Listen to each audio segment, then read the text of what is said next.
Hey everyone, welcome to Arcane Focus. Today we are doing one of a very special one-shot today, the Showroom. The whole story is centered around the fine art scene, which is super appropriate since I'm joined by some really talented artists here today. Say hello everyone.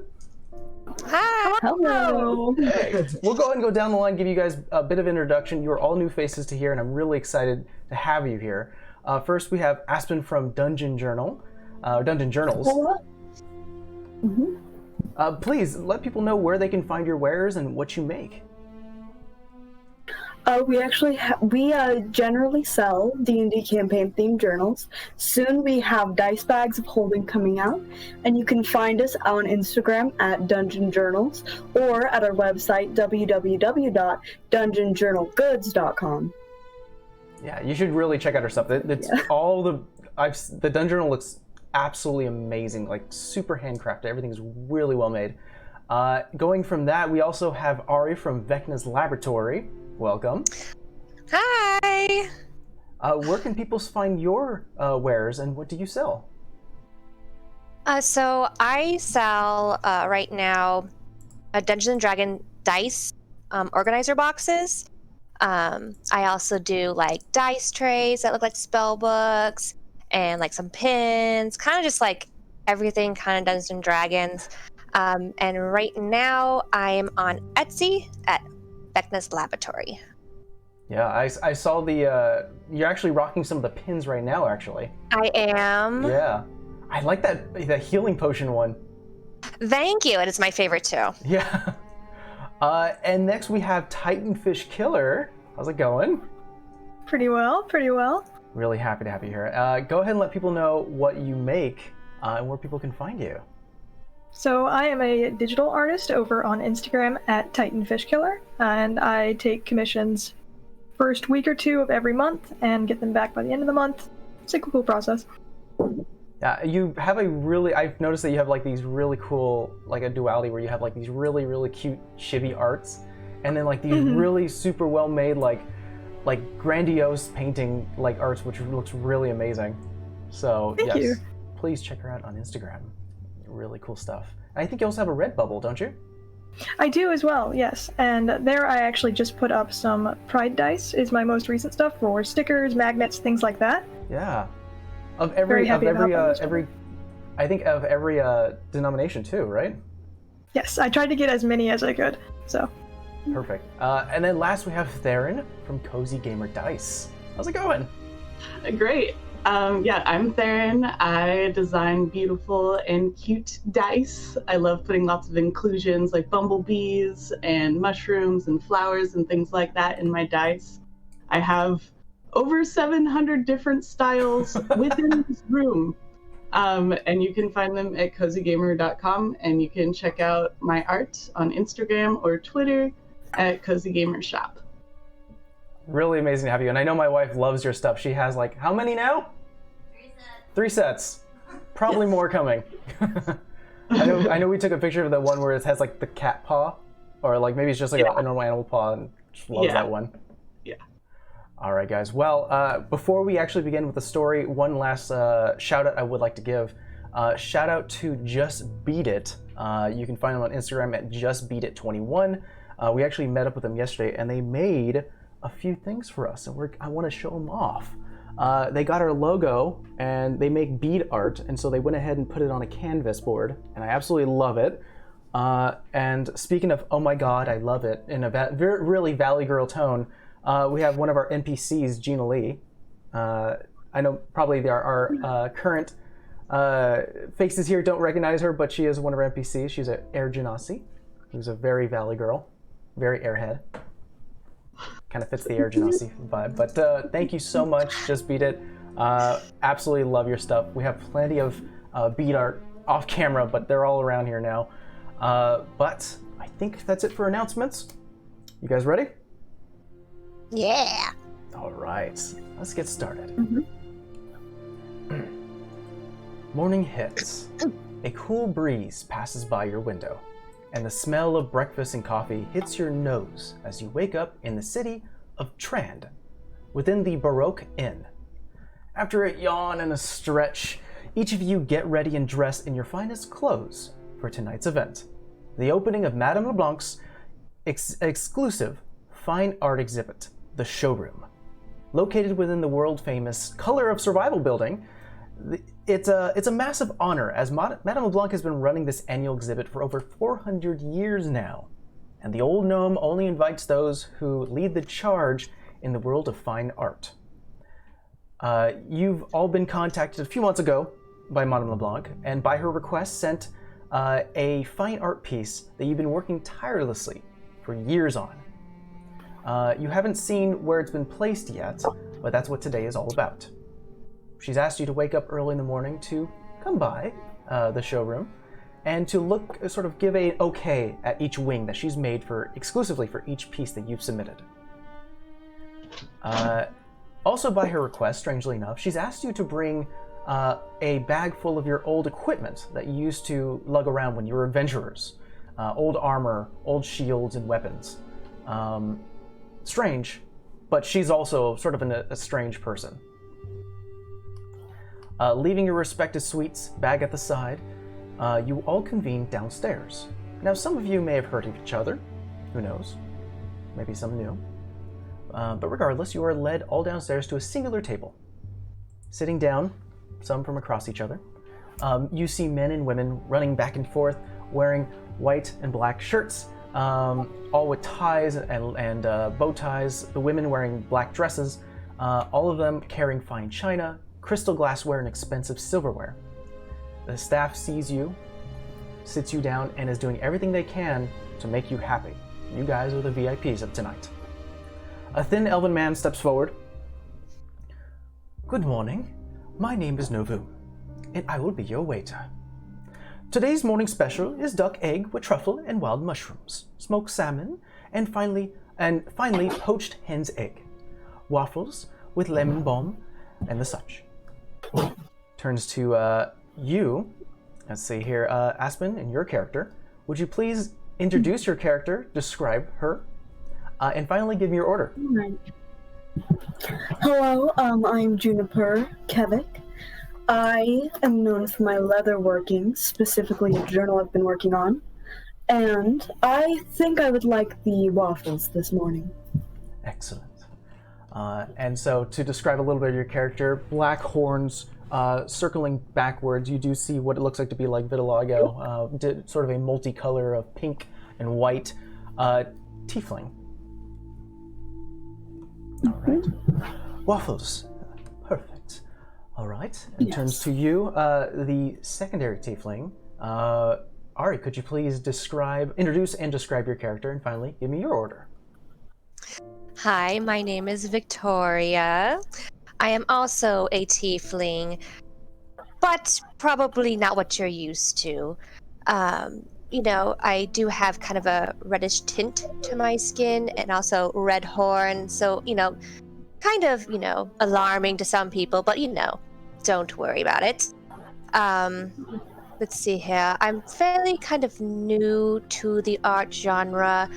I do work on somewhat resin pieces and just kind of find inspiration from my past adventures with that. And you know what? I think I will also take the waffles as well. Thank you so much. Waffles, lemon bomb. Perfect. Turns to the drow man. Titan. Could you please introduce and describe, and give me your order? Yes, of course.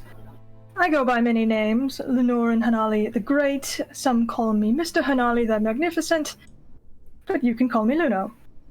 I am a drow man, mid to early 20s, an artiste of the finest sorts, being that I paint the core nature of mortal beings. And I'll take the chef's favorite. Perfect. That'd be the smoked salmon. We'll go ahead and mark that down.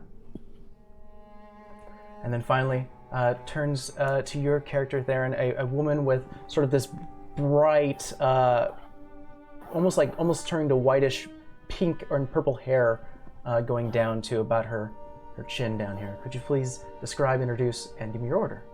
Yeah. So you see a tiny elven woman, and she's wearing a very pink frilly dress, puff sleeves, ribbons, lace, bloomers coming out the bottom with big fluffy skirts. Hello, I'm Nastasia. Could I please have the waffles? Absolutely. All right. Nastasia, perfect. Well, right now, today's morning is on the house, courtesy of Madame LeBlanc. We'll be right back with your food. Please, enjoy the ambiance, enjoy the company, and we'll be back. He puts his notebook away, turns around, and you are left alone. You may talk amongst yourselves if you wish. It's nice to meet you all. Yes, I nice must say, Nastasia, you are adorable. Thank you, you too. Thank you. Waffle lovers here, I see. Oh, yes. Haven't had a good waffle in many, many years. Same as well. Some time passes. Oh, sorry. Go on, if you wish to continue. Not to worries. Some time passes. You were brought water, some juices, as well as a pot of hot coffee, as Novum starts to pour you each a cup. And then after some time, some other individuals, Elvin, start to bring your dishes each what you ordered. And you do have your morning breakfast as you're starting to eat. Unless anything was wished to be said, some time passes. Novum comes back this time a little more reddish in the face, a little more like urgency, and comes by. I am so sorry for the interruption. However, it seems that Madame LeBlanc is requesting your presence next door, within the gallery. If you would like to, I can lead you there post-haste. Excellent. Yes, please. Perfect. He waits for you all to situate yourself, stand, and he, much like a gentleman, waits for you all and then starts to walk you forward. You are led down a set of white marble stairs, circling downwards to a grand hall. Marble floors, white pillars, and flowers bloom within the small garden space right in the middle of this hall. Other guests can be seen within what looks like to be a check-in desk. Other guests were where they're wearing fine clothes and dressed. There's a little girl with a small gown holding a doll, and she's talking to her father, who is currently checking in. You see that he's carrying a bag full of things. You are led around to a giant fountain to the east.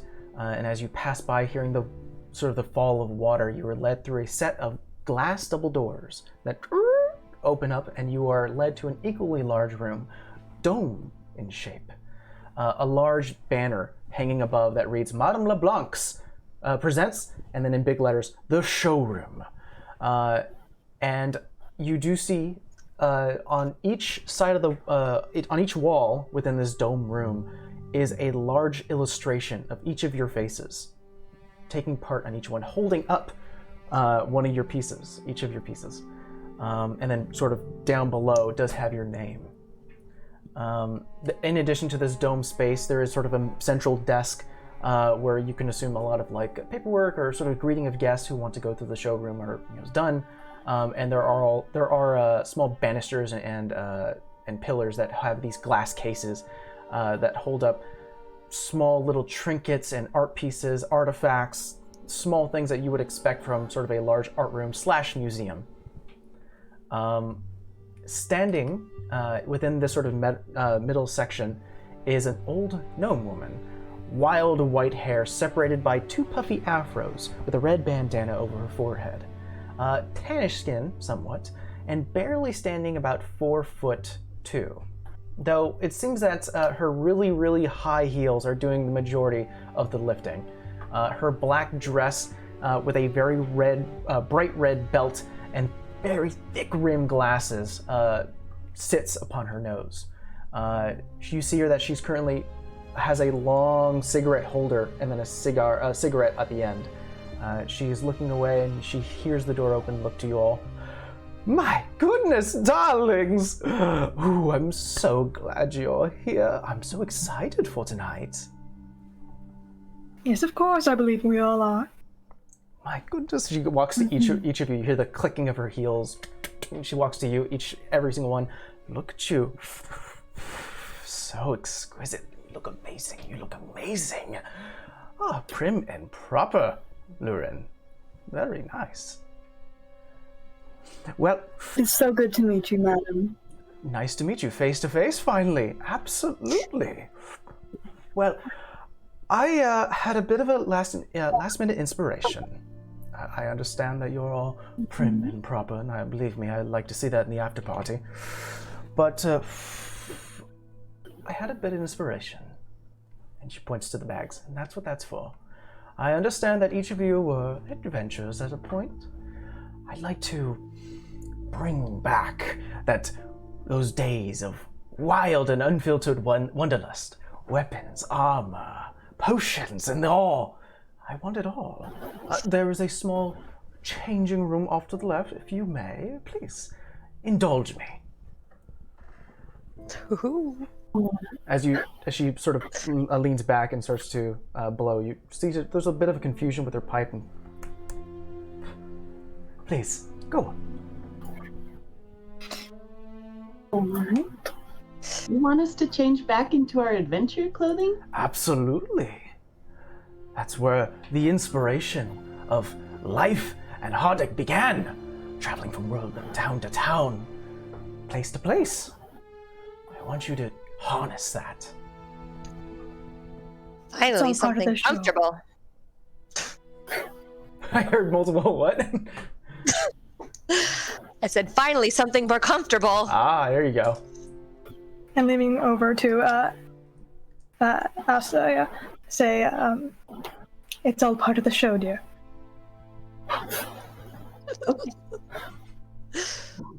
Perfect.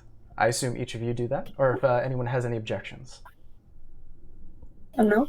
All right. You're led to a smaller room, much like a closet. Each of you taking turns to dress. Each of you now walking outwards wearing whatever weapon you had at your side.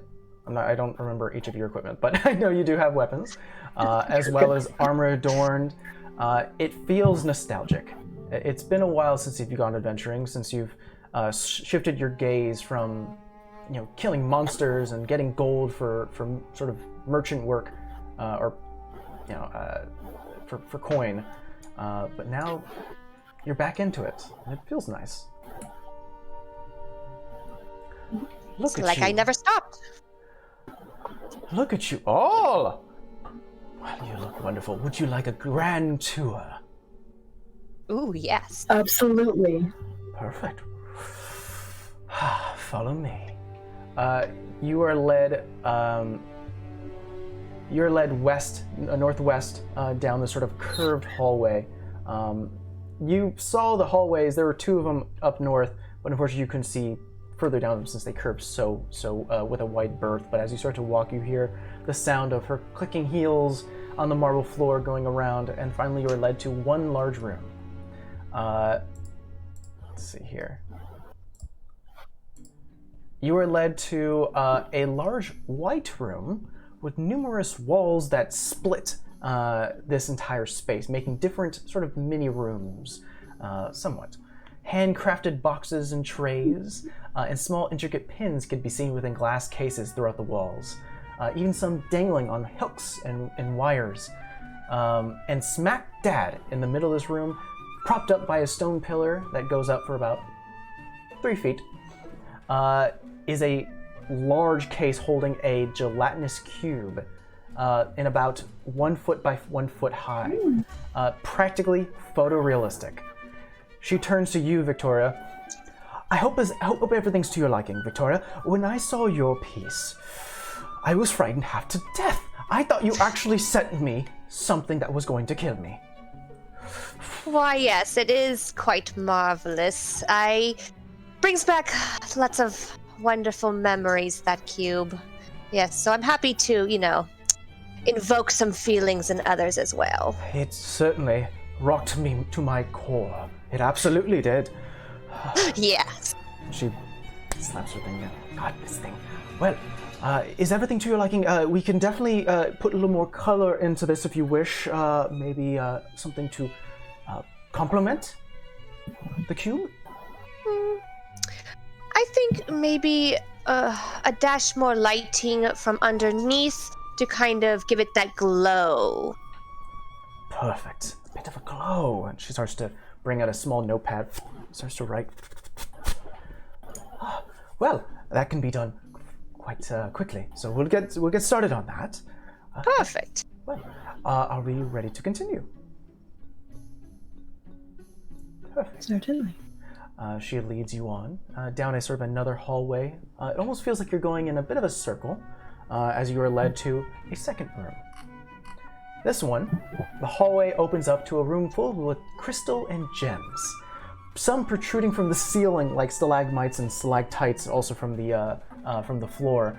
A rainbow of color can be seen behind these crystals, shining a multicolored light upon these almost jagged walls. Blue, red, pink, green, and more. And within the middle, you see that or almost like a star formation with a central piece, are these small glass cases that are holding what looks to be multicolored dies. A D4 on one, a D6 in the other, D8, D12, and then finally in the middle, a giant, about 1.5 by 1.5 D20 that is currently spinning in midair, slowly. She turns to you. Now I gotta remind myself how to pronounce your character's name. Astasia. Astasia, thank you. She turns to you, Astasia. When I first placed my hand upon this set, I felt it. I felt every ounce of artistic expression that you put into the set. The way the colors mesh, goodness dear, and the way they blend. It's a kaleidoscope of euphoria, simply out of this world. Oh, thank you. I'm so glad you love them. I managed to capture rainbows. You absolutely did, nature incarnate. Right, I'll show you a glimpse. Say that once more, so I think you cut out a little bit.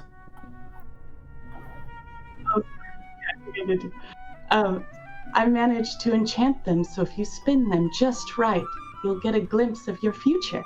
I did not know this. She immediately puts away her cigarette holder and slowly is about to reach for the case and then thinks about it. I enjoy the mystery. If anyone else would like to. Any takers? Sure, why not? I will. Yes. And she puts on these white gloves that reaches up to her wrist and does the same. And you see two arcane hands reach outwards and they start to lift up the case. With your permission, Dia. Of course. Please. Who would like to be first to spin the D20? I will. All right. Roll me a D20. That is a 9. A 9. As you start to close your eyes, feeling the coloration turning, much like a color spray spell, your eyes sort of glaze over, just seeing the kaleidoscope rushing past you.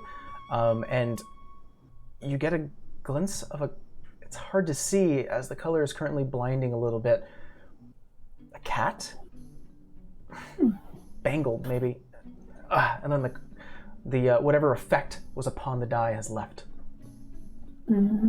Interesting. All right, now me. All right, I was waiting for who else would like to jump in. Victoria, go ahead and roll me a D20. Okay. Sorry. No worries.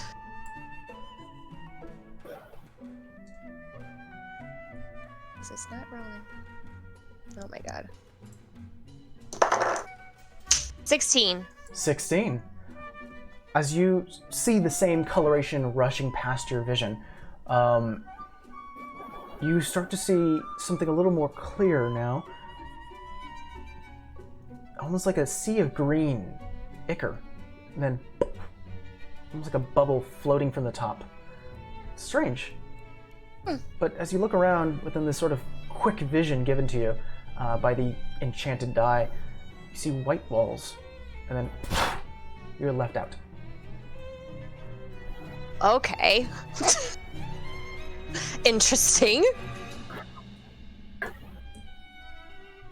Luren, dear, would you like to? As our dear Madame LeBlanc would say, I prefer the mystery. Ah, man after my own heart. She puts down the arcane hands, and you almost feel like there's like an arcane. You do see an arcane sigil start to glow a bit on each end. Definitely, most of the things covered in glass here are protected, especially with the amount of care and work you guys have done. Thank you, dear, says to you, Astasia. Now, any other intrigue in here? Anything you'd like to change? Oh no, this is perfect. Wonderful. Absolutely wonderful. Pulls out the holder. Let's continue. Leads you down once again another hallway to this point, a darkened room. The marble actually no longer white, turning black. The walls themselves almost like in a really strict pattern-like design with multiple mirrors along each wall.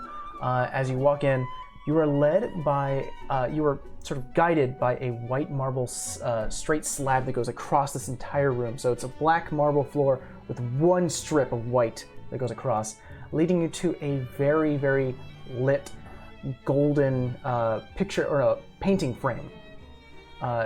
Along the walls, also sort of hanging by these wires, you see other art pieces. Numerous of them lit by these gold frames, some of them depicting numerous individuals in all bright color and what some would call maybe a bit of a chibi design. However, right in the middle of this bigger frame is a picture of a light blue-eyed tiefling individual, no horns, sharp fangs and blood trickling down its chin. Madame LeBlanc turns to you, Luren. I love this piece. I absolutely love this piece. The raw emotion, the ferocity, darling, the blood, the anger. It set a fire in me. I saw things in myself I've never seen before. Glad to hear it. This is hardly my best piece, but if it brings you such joy. Well, I'm certainly glad you did submit it. It's something I had to have in my collection. But looking around, are there lights, like heavy lights, around the room? There are, what you could see, like these metallic domes with looks like to be like this floating arcane ball that is definitely casting a bright light onto the main piece, which is the hornless tiefling. However, there are smaller arcane lights shining along the mirrors that are bouncing off, causing a bit of a glow in this space. There are small torches along the walls very far away from most of the paintings, just causing this light yellow glow. Okay, for a moment, he'll just kind of take off the glasses, look around, nod in approval, and put them back on. Perfect. Absolutely. Well, if there's no other improvements or suggestions, we can continue to the last room. Starts to walk off. Sound, once again, the clicking of the heels. You are led down, once again, another hallway, down to another room that starts to open up. This room is decorated like a royal library. Gold, maroon, and dark wood scatter the space with different bookshelves and books with different colored spines. You see that some of these bookshelves actually reach up to the ceiling, and surrounded by a velvet rope barrier. In finely made leather is a centralized book that is actually starting to float. And you see some of the pages almost turning on their own randomly. There are also some banners along the wall that showcase the amount of detail that goes into this particular piece, as well as the grade A buffalo made to make such fine leather. She turns to you, Jennifer. Shh. Do you hear that? Magic, my dear Jennifer. Simply magic. When I first laid eyes upon your tome, such craftsmanship, and with such care, as I opened it up and found that each page also was lovingly cared for with designs and art from the artist herself. You should be very proud. Thank you, Madame LeBlanc. Tapping this thing. Well, it is certainly a wonderful piece to look at. Is there anything you'd like me to change within the wing? No, it looks perfect. Thank you. Wonderful, simply wonderful. She definitely is. You see her tension is almost now split at this point, but she winces her eye and continues on. Follow, come. Start to lead back. You basically just went into a giant circle and have led back to this giant centralized dome room, where she then. Come now. Well, we have a few hours till launch. I'm going to need this. I will be right back. I have a replacement unit. This thing was enchanted by some bastard a few years ago. Seems like it's running out of charges. I'll be right back. Stay here. I'll see you in a few. You can see her tiny gnome form walk to the front door. There's a entrance to the south that leads, and you can actually see people walking back and forth, going about their day. She opens the glass doors, and you see her just walking out of view. And you're left alone for a bit as you start to watch her leave.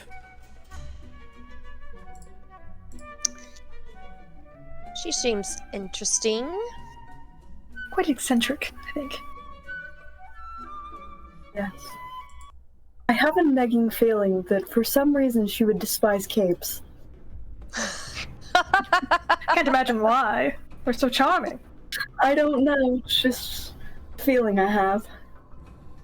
They do tend to get in the way, you know. They do, yes. I suppose, but the flair. As you are all discussing this, looking out towards the street, you hear the following behind you.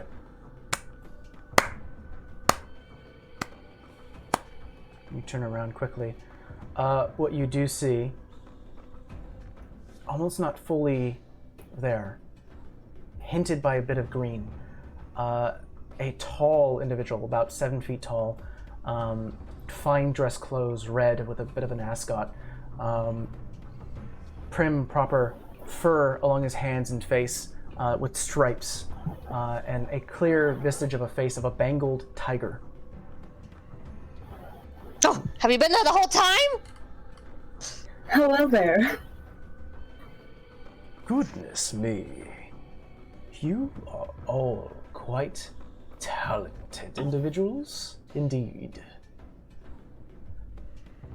And he starts to walks a little bit forward, and he sees a candle sort of situated on one of the centralized desks, and he attempts to touch it, but the candle itself, almost like it escapes his grasp, like it's not fully there, and he looks at his hand, a bit confused, and smiles and puts it away. I suppose I'm not fully here yet. I've been watching you all for some time now. Your pieces are priceless, and I think I want them for my collection. Who are you? And he looks at you approvingly. You may call me Tajar, the Seeker. I want your art. And I'm willing... He wants to eat us. I'm willing to show your pieces to a more important clientele than mere simple mortals, beings that starve for culture, and who appreciate what you've made. Looks at you all, one by one, looking to see if there's any takers. Who do you work for? Or who's your clientele? I don't work for anyone, I am the boss. But clientele are eccentric individuals. People with a little more class, who've seen more, who've done more.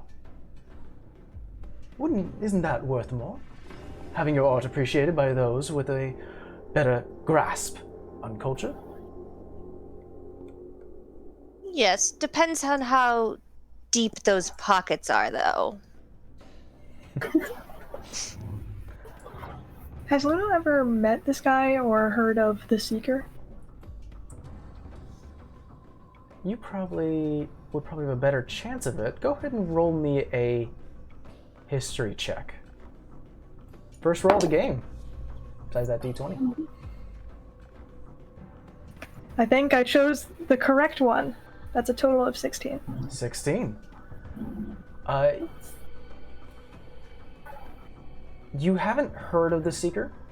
However, you start to look at this individual, and through your sort of own connections, as well as the amount of probably less published tomes you've read in the past, this person definitely is giving you vibes of, okay, they're not of the material plane, and you've heard maybe rumors of a Rakashta or something along those lines.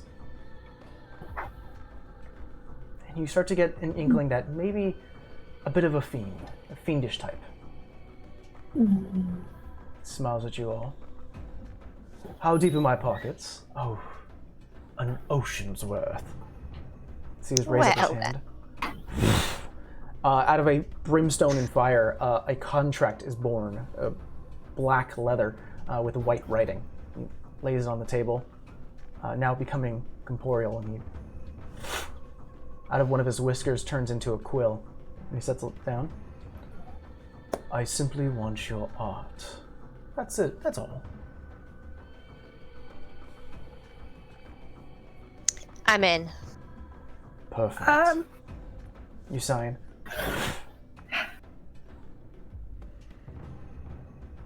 I'll be real, I'm not really digging your vibe, sir. You're awfully cryptic, and it's kind of weirding me out a little.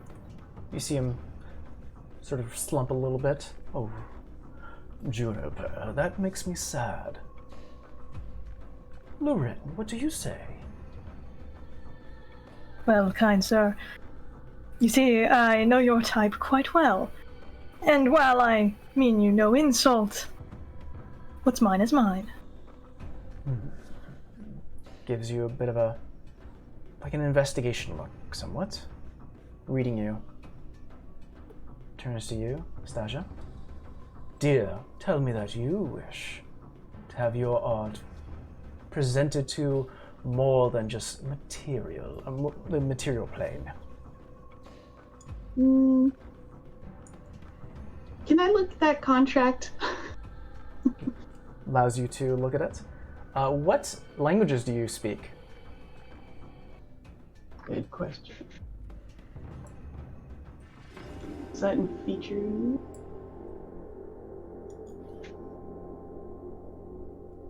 Just Elvish and Dwarvish. Elvish Dwarvish. As you start to read it, there are bits of like, it doesn't look like it was made, at least the contract when it was written. It is written in multiple languages. However, like a puzzle, like there you see the word therein, and then you see henceforth, and then it's like the most complicated, and you're only getting part of it, like the most complicated contract ever imaginable. Like you see asterisk here, a footnote there, subsection clauses, and it's just difficult to read everything, unfortunately. All right. I can't really decipher this, but it's just for the art, right? Just the art, just this one art piece? There may be some exclusivity, especially when it comes to showing the art piece. Can I do an insight check? I'm looking at. I want to see if his intention is just. This contract is just about art, the art piece. Feel free to roll me an insight check. Okay.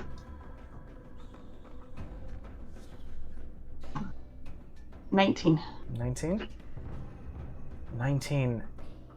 It's hard to read, and you're not sure if it's because of the tigered face and how these subtle actions and movements of a normal person, as opposed to this, sort of more of a bestial form. And a bit of like the etherealness, the green coloration sort of swafting through his form. he doesn't seem fully there, and it's giving you a bit of a difficulty to read him, even with such a high roll. He did roll high as well. I'm gonna hold off on signing this. I don't understand it, and so I just can't sign it. His shoulders slump. Looks to you, Victoria. Suckers! Well, regardless. He doesn't seem bothered by it, by your rejection, other than the fact that he's a little disappointed. Not to worry. Just like my parents. My influence on this plane can have some strange effects. Soon, your art pieces won't be yours anymore. Soon they'll be mine. What? And then looks to you, Victoria. Unfortunately, dear, the same would happen to yours. However, if you can collect yours quickly for me, I'd be most appreciative. No problem. He waves his hand, and the entire building starts to rock. And you start to see these arcane glyphs, gold in color, start to cover most of the exits here, lighting up much like a candlestick. And he sits down, summoning a throne, gold in color, sits down.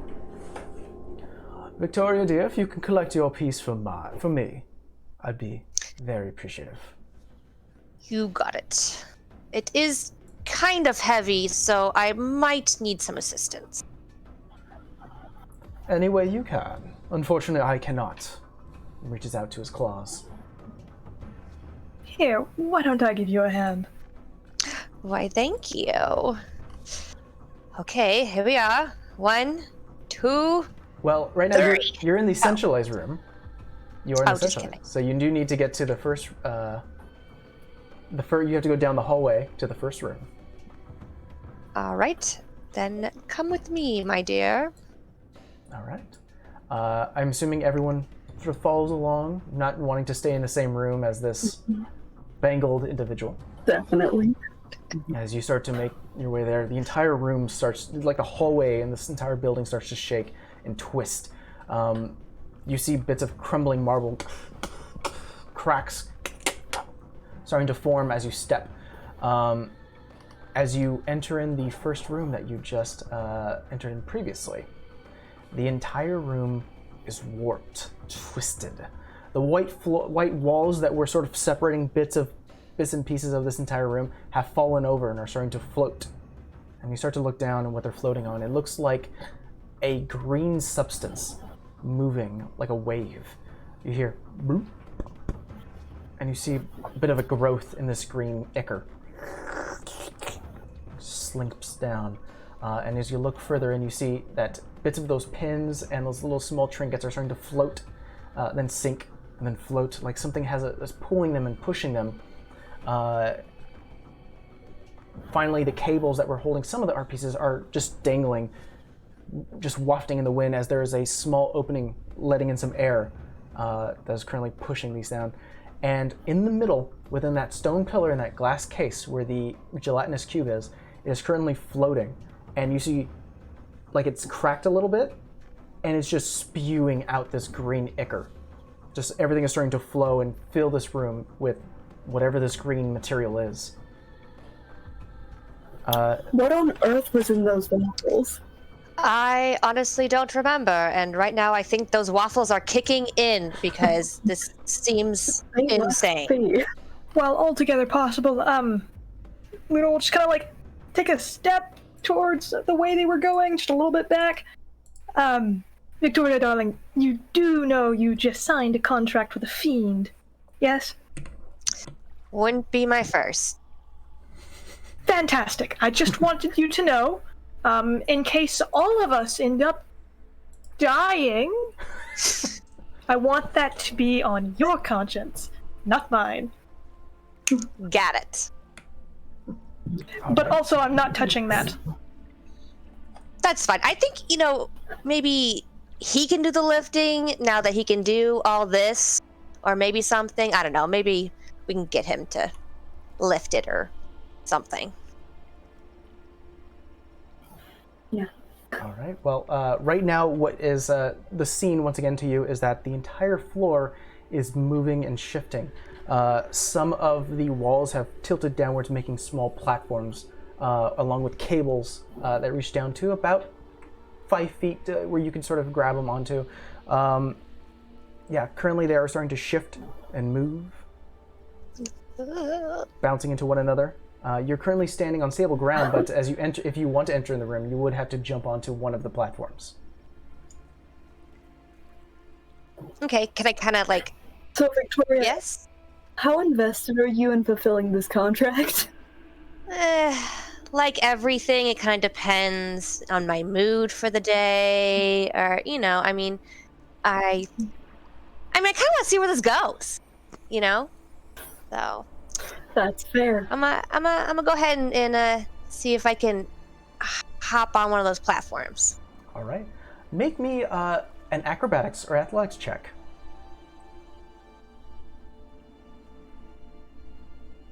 How far 10. away are each of the platforms as well? Right now, I will say that with a 10, you do wait a bit, and they are currently moving. Some of them are sort of pushed away about 15 feet, and then they bounce against some of the pillars and start to move closer. I'll say with a 10, you sort of are about to go, and then you go, no, and then you wait until it actually lands to where you guys are, and you step upon it, and you do feel like the give and the buoyancy was about to give, and you currently are keeping yourself stable. You have your legs like almost like in a squat position, trying to get a lot of surface area, and you're currently being taken by whatever force this green ichor is going by. While this happens, what is everyone else doing?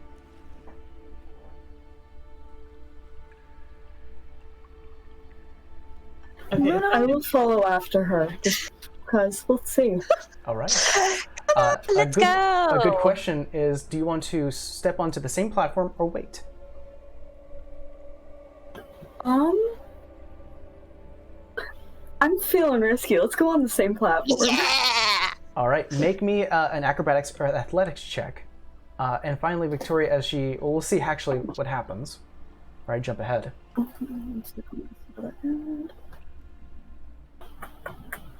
You said athletics? Athletics or acrobatics, your choice. Alright, I will do acrobatics because that makes it a 16 total. 16. Easily enough done. It starts to actually pull away about 3, 4, and you're like, no. And you run a little bit. And Victoria, you see this come and you shift your body weight, expecting sort of the land. And as this happens, you are almost like a teeter-totter, almost left upwards. Victoria, just make me a dex save. Okay. Uh-oh. And I'll say at this particular point, Luren, 19. 19. What occurs, Victoria, is you are leapt upwards. Something occurs. This entire greenish ichor, and you see a tendril where you just were, but you have lifted up the ground, and it misses, and you land back down. Oh my god. Well, that was a close one. Luren and Astasia, it occurs to you that whatever is influencing this room might be occurring elsewhere. Oh, you know, I just remembered. I actually left my boomerang back in the dressing room. I'll have to be right back. And he's going to run not to his hall. He wants to actually go to Juniper's. Oh, I see. So you're going to where the book is. Yes. All right. And Stasia, what are you doing? Do you guys need help? Watching you float around. If you would like. Come on. What can go wrong? The water's great.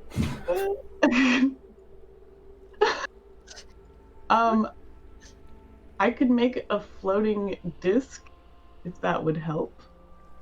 I could make a floating disc that's like in our control. We could put something heavy on it. Yeah, let's do that. Okay. All right. Are you going to wait 10 minutes to do this as a ritual, or do you just want to spend a spell slot to do it now? Let's see. I'll I'll immediacy. I will spend the slot. Yeah. Make a float disc. You reach out your hands, and this bright pinkish and purple coloration leaps from your palm, and it starts to almost like spin like a top, and then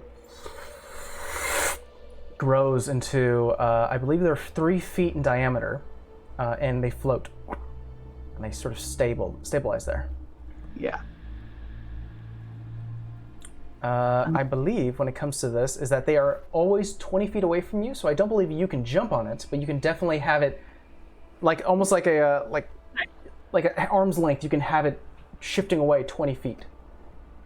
Yeah, so I would try to cast it near the art piece so that, like, if the other disc got close, you could jump on it, or one of you, because it's very small. Yes. Grab the thing, and then I could run, and it would follow me. Very clever. All right, we'll get to that in just a second. That's perfect. So we're gonna jump over to Luren, who's currently run down the hallway. The entire room is still, this entire space is still shaking. You see bits of marble and dust starting to fall down. And as you pass by, back into the dome centralized area, you do still see the Seeker sitting there, yawns, and you see his sharp fangs. In addition to that, you feel the entire ground start to,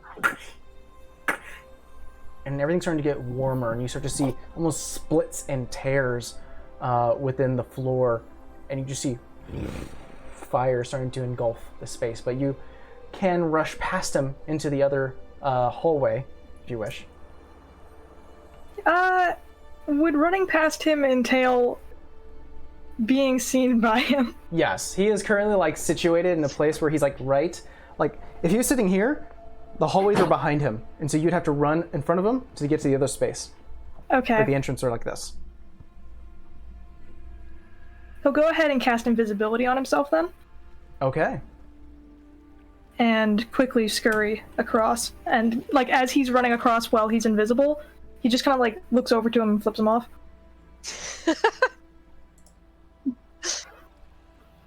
I need to look something up.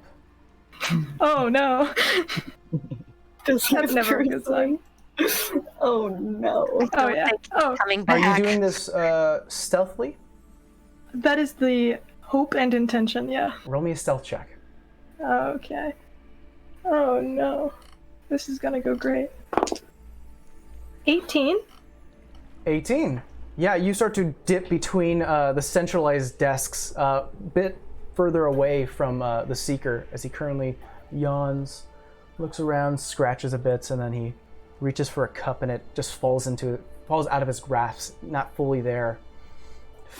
Damn. And you rush down the other hallway, unseen. We'll get to you in just a second. We're going to end up shifting gaze since we're split the party. It happens Sorry. sometimes. Hey, it happens. Astasia, as you release this disc, it starts to float and go over the actual this greenish ichor. Juniper, Victoria, you see this happen, and I'm assuming, Astasia, you place it in a place where it could be jumped to and then get to the centralized platform. Yeah. You see this happen. Jump on the disc. Is it kind of like where is it in regards to me? So as you're floating, it's to your right. As you're starting to, the entire platform you're on is moving. But so is the pillar as well. So the pillar and the platform are off to the right.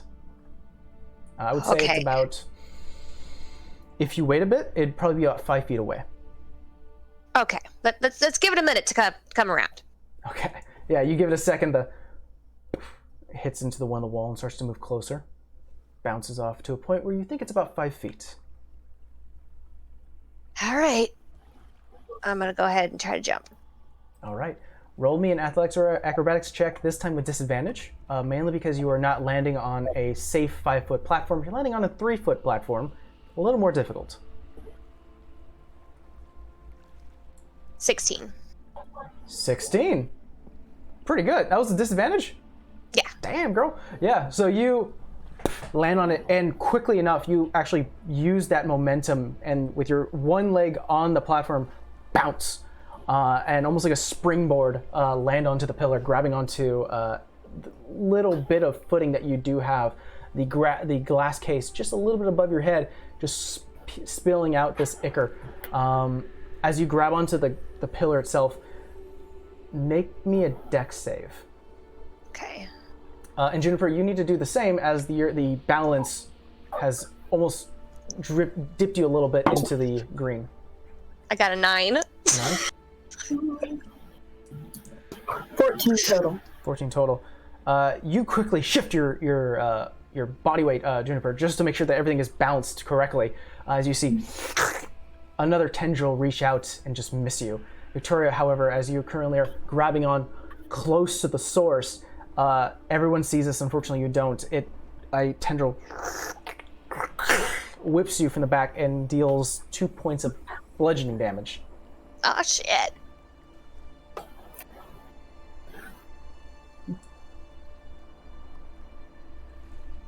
But the case is there. It's cracked. There are some holes in it, but you could definitely remove it if you wish. Or you can try. Yeah, I'm gonna try to like kick it. You get your feet up and you try to kick Off it. of me, like get. Just make an attack roll. And Okay. add your strength modifier. So roll Okay. d20 plus your strength modifier. Plus strength, okay.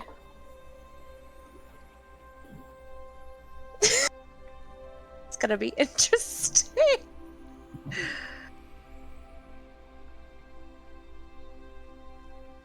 Sick. 6. You get it now. It hits you at this point that you remembered from when you guys were spinning the die, that each case is enforced to protect the contents within, and some of them do have like a bit of an arcane protection. Not to say that it's not impossible to smash it, but as you kick it, you just hear, "Bing." Oh, your heel! Bitch. Thought that would be easier.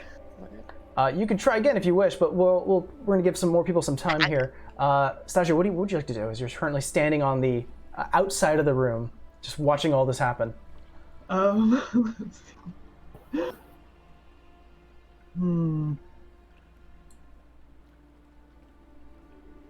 I would probably try to use Mage Hand somehow if I could to assist, but I don't. It's only like 5 pounds of weight. The thing. That's fine. We can say that you can use help. You can use a help action through your Mage Hand. We'll finagle it a little bit, but your Mage Hand. What does your Mage Hand look like? It's pink and glittery. Glittery, as it floats bits of glitter and moons and small stars start to float off and then disappear into the ether and reaches out. Victoria, you see this hand reach onto one of the sides of the case, ready to help you. But we'll get to that in a second. Juniper, is there anything else you'd like to do as you're currently situating yourself back onto the platform? How far am I away from this main area where the item is? Where the item is? It's currently about, I would say about 30 feet away. The platform is still there from Astasia. It's currently still floating there. And that is about 5 feet away. So you're kind of bouncing around. Victoria, is there anything that you'd like help with? Yeah. I mean, well, I don't know if you can come up here too. I mean,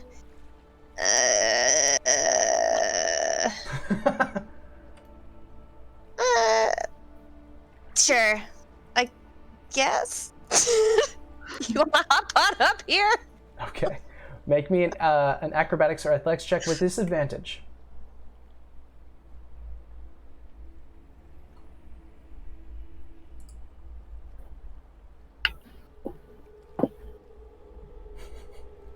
That is... I'm reading chat. God damn it, chat. 12. 12.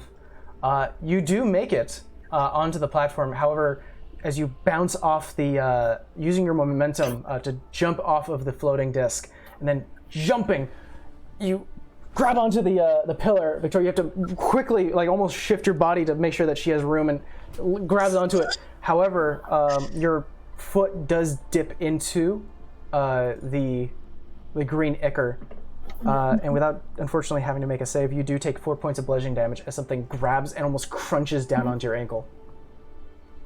Ow. That is okay for now.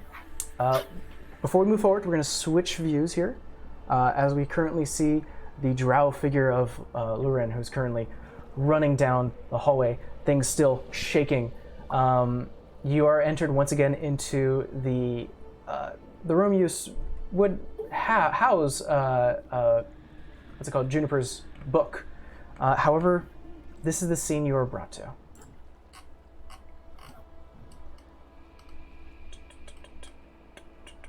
Got it. You see that this entire space has almost become in disarray. Floating books are now starting to swirl in a circular pattern above you. The room itself looks like it's been stretched, like some force has been pulling it aside, where some of the wood has been cracking, leaving holes to who knows where. In addition to that, there are now trees starting to jettison from the ground on the corners. However, as you look at them, they don't look like wood. They more or less look like pages.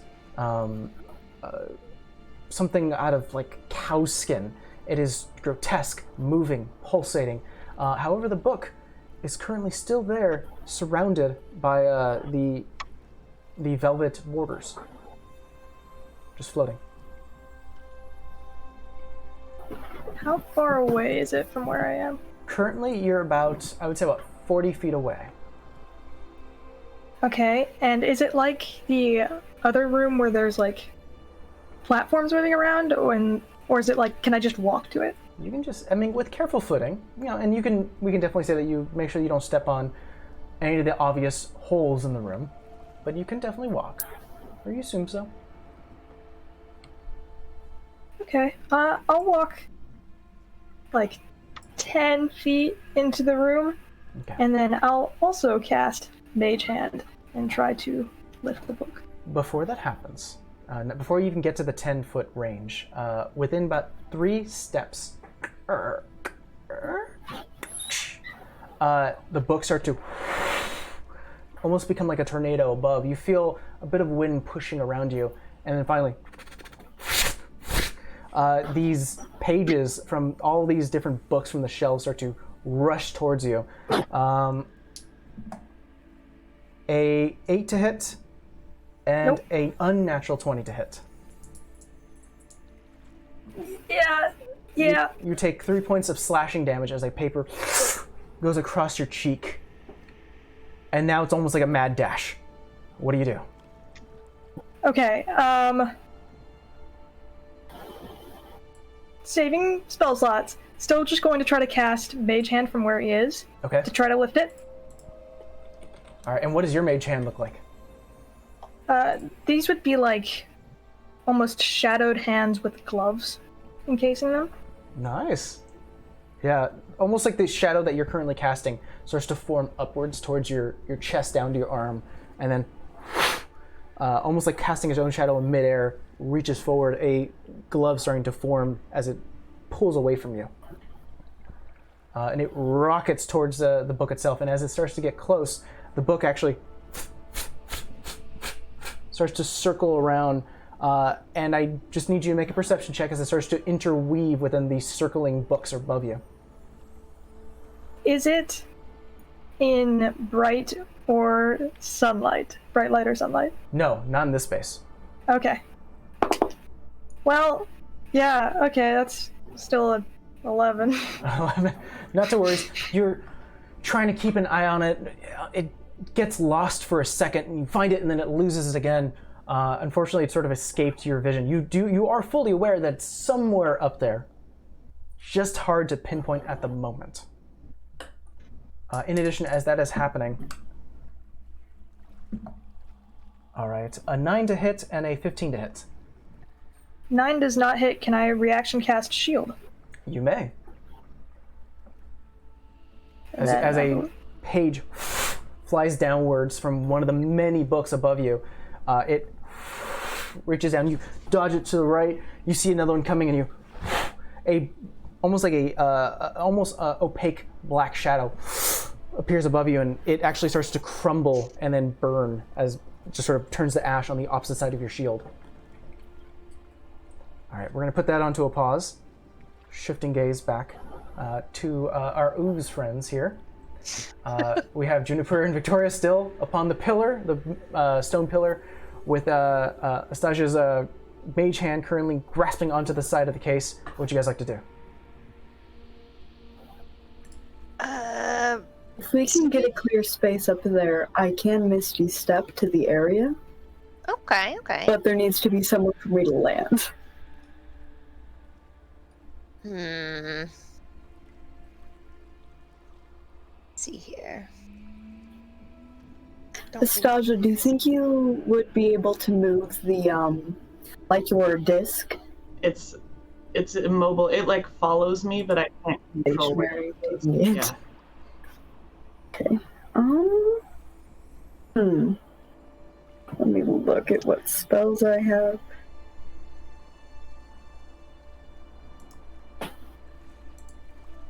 I mean, you could just like hop closer. Maybe that would work. Possibly. I don't know. My foot hurts really bad. Same. So the scenario right now is we're around the pillar, and then at the top of it is her item, right? Yes, exactly. So the way you guys are situated and the way the room looks is that there are 2 entrances or exits in this room.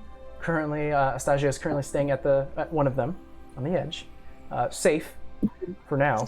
The entire floor is made out of this greenish ichor that is currently flowing out of the case from the middle of this room that is sort of propped up a little bit on the stone pillar. There are multiple platforms sort of swaying within the liquid, and at the opposite end of the room there is another steady platform that leads into, I believe it would be Astasia's room. How tall is this pillar? Currently it is like, it's weird because it should be only 3 feet, but currently you've grabbed it and it's almost like the stone itself is growing. It's very odd. But currently above you, it's about a foot high from like your head. That's why Victoria was having such a hard time kicking it, is that you had to like almost like really ballet your way up there. You gotta like use the pillow to lift yourself up, but to do a kick.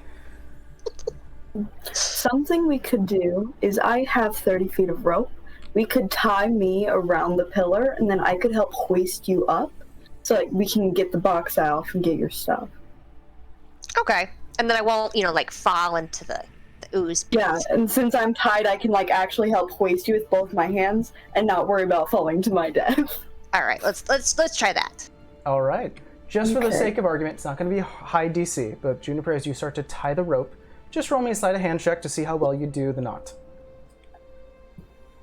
That is a 19 plus That's that's perfect, and that's 2, so unnatural 21.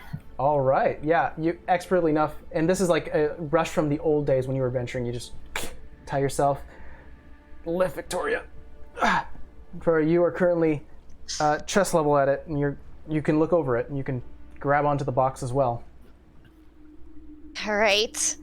Should try to like reach for the box. Okay. Like, how big is this? The case is, I would say, about 2 feet by 2 feet, as well as the gelatinous cube that you submitted, your art piece, is about a foot by foot Okay. size. All right. I'm gonna grab a hold of it. All right, I got it. I don't know how we're going to get down from this. I could just like, this is tricky. You gotta If jump. we find a way to like lower you down so you're still pressed against the pillar, we could try to tie the box around someone. I'm not entirely sure, I'll be honest. I'll say that it occurs to you that it may be best to try to get your art piece out of the case before you move the case. I'll give you that much. Okay. Especially being this close, you're like, I could either carry this 2-foot thing, or I can carry a 1-foot thing. Yeah, that makes, a lot more sense and probably easier. So there's like not like a lid or anything, it's just like all solid It's all glass solid. around There are some cracks. You can do some further damage to it, or you could try to lift it. Like lift it like off of it, like it's hollow underneath. Yeah. Okay, so I'm gonna try to lift up the case. You may do so with advantage. You're gonna roll an athletics check with advantage because you do have Astasia's Mage Hand helping you. It's grabbing the other side as you grab one, and at unison you lift up. 17. Perfect. You start to see some of the glyphs glowing, and then almost like they give up, and the box, almost like a suction cup, you throw it backwards, just the momentum, and there it is, your art piece just floating, and it starts to go downwards into the ichor, but quickly you grab it before it touches, and now you have your art piece, the thing you've been working on for years and years. All right, I'm gonna try to shove it in my bag. And as you do so, the entire room starts to shift and whine. And if it wasn't for the fact that you were tied, Juniper, you may have been thrown off. But the entire room starts to... And this greenish ichor starts to dissipate. And now you don't have that obstacle. Yeah. Awesome. All right, let's just hop on down. That was, kind of easy. Jump on down. Would you guys like to do anything before you have another decision? Would you like to do?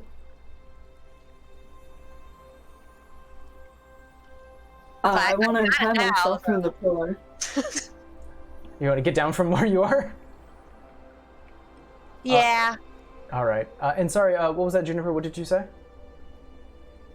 I want to untie myself from the pillar once it's done being insane. Undo yourself. Finally. We're going to shift gaze here back to Lurin. Lurin, currently you're looking above, seeing those swirling tornado of paper and books around you. Make me another perception check. We're doing so good at seeing today. That's a 10. 10. Now you start to see that at least the trees themselves start to react to your presence as they start to grow in size. They're not doing anything right now. However, they are reacting. And then more books start to shake and quiver as more pages are thrown at you. That's a natural 1. Hey. Oh, and that's not good I either. like to hear it. That's an 8. So 2 more pages land at your feet. Clearly not that close to make contact, but they are still aggressive. Okay, and I've completely lost sight of the journal. It's still here, but it's just, you've lost sight of where it is now. It's starting to interweave with a bunch of other books, same color. Okay. Am I still invisible? You have cast a spell. You've cast Mage Hand, so you are no longer invisible. Okay. Well, just gonna slowly back out of the room. Okay.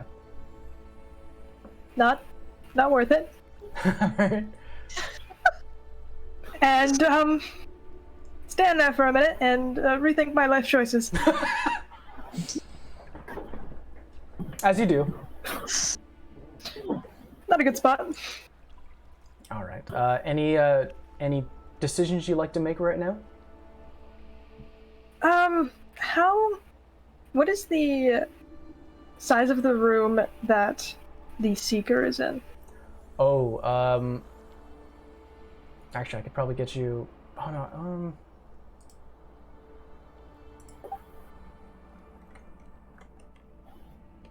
about 70 by 70. So not 30. Not 30. Okay. Well, in that case, I will instead recast invisibility and once again try to stealth my way across the hall. One thing that I neglected to do, I should have done this before, is that while you're invisible, you do have advantage on stealth checks. Oh, right. But we can do that now. As you start to make your way back, this time a little more quiet, looking around, you do see that some of the tears and cracks within the floors that you saw before are starting to grow. None of them blocking your path to the other side, but you do still see the Seeker. Right now, he is currently not at his throne.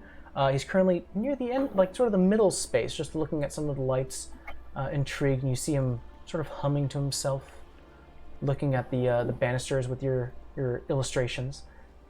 If you want to get to the other side, make me a stealth check with advantage.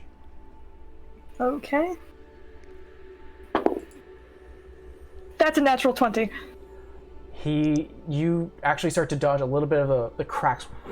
Fires go, and you just stop, making your way around it easily enough. You actually get to his throne, and you kind of flip that off, and you flip him off, and maybe reach into your pack and pull like a thumbtack, and you put it there or something. Extra spite. Yeah, actually, just fuck this guy. Fuck this guy a lot. And you're natural 20. You do this swiftly. You reach into your bag, no sound at all. You just leave something there. You know what? Old rations you haven't looked at in days. You walk away. Yeah, they're rotting. Yeah.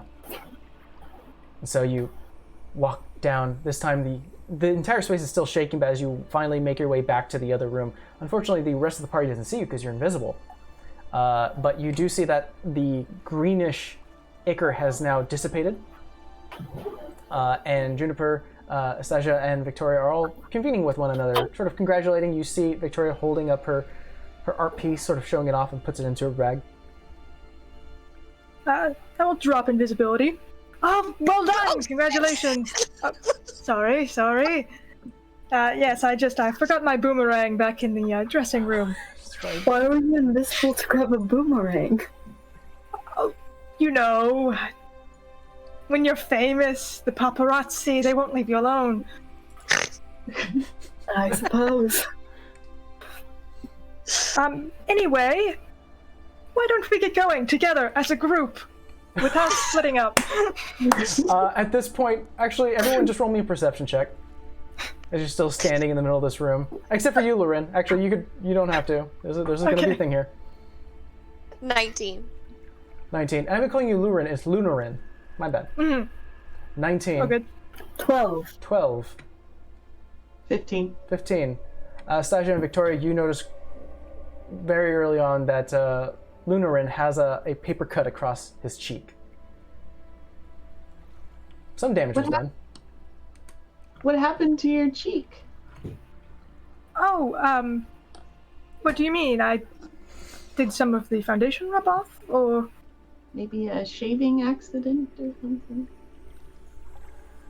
Oh, Boomerang that! Right, no, while I was grabbing the boomerang back in the dressing room, one of my daggers slipped, and I cut my cheek with it. Are you all right? Yes, it was. Yes, absolutely, completely fine. Hardly anything, just a scratch. Just put a flesh wound. Just put a flesh wound. It seems that everyone's receptive to that. So, yeah. You guys have all sort of seen now a lot of the art pieces within this space have sort of dropped. A lot of the pins. Victoria, you're like, oh, I worked on those. You just to collect some of them. You're like, come on. Put them away. But I asked, do you wish to continue on to the next room?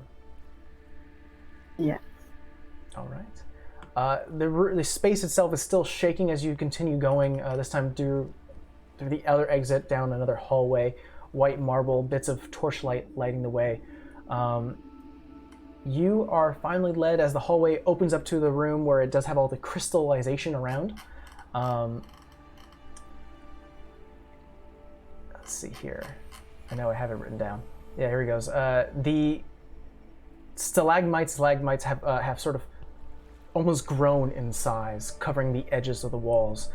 Even the pillars that were sort of sporadic around this space are now starting to, like, the crystals are growing like a fungus around this space.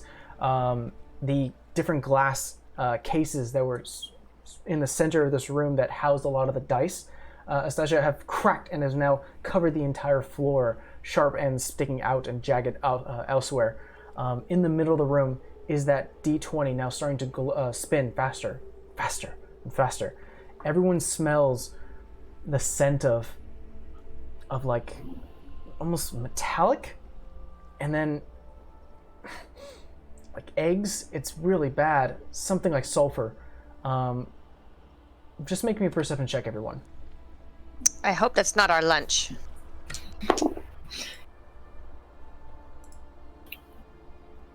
Four. 22 total. 20. Jesus Christ. 12. 12. I got a 19 plus 3. 7. 7. Juniper, you're the first one. You're actually the only one to notice this. Is that as the orb starts to, or the dice starts to spin, getting higher and higher, there are like these almost invisible tendrils that are They're like dripping downwards into the floor, and then connecting to these other dice that are starting to spin, and they react almost to your presence. I'm gonna go and put you on the first map. Yay. There are invisible tendrils stealing the dice. Just so you're all aware. Just a heads up. Oh. Weird. Yeah. There we go. We'll say that Noted. this here. Victoria, I cannot move you. Why is it doing that to me? Oh, do I have to move myself? Oh, there it goes. No, sorry. I was for some reason. All right, let's go ahead and show the audience. And I will also change the music.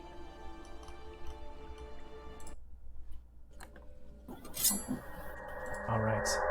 As the orb starts to continuously spin, I would like everyone to roll me an. There it goes. Sorry, messing with so many things here. Initiative. Roll me initiative. 16. 16. 13. I'll put that in chat. Also 16. 15. Nice. Okay. Let me go through the order. Juniper, what'd you get? 16. 16. Thank you. Victoria, what'd you get? 13. 13. Lunarin, what'd you get? 16. 16. Ooh. Stasia, what'd you get? 15. 15. Let me go and pull up the stats for the Diceplex.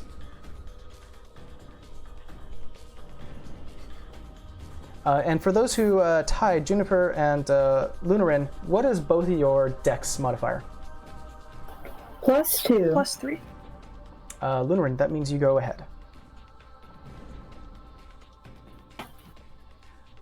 Yeehaw. Here you go. Let's go ahead and roll for this sucker. Ooh, that's not bad.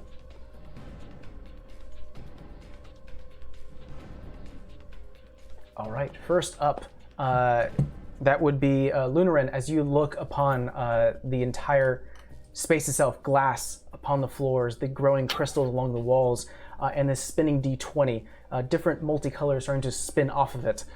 You do see it's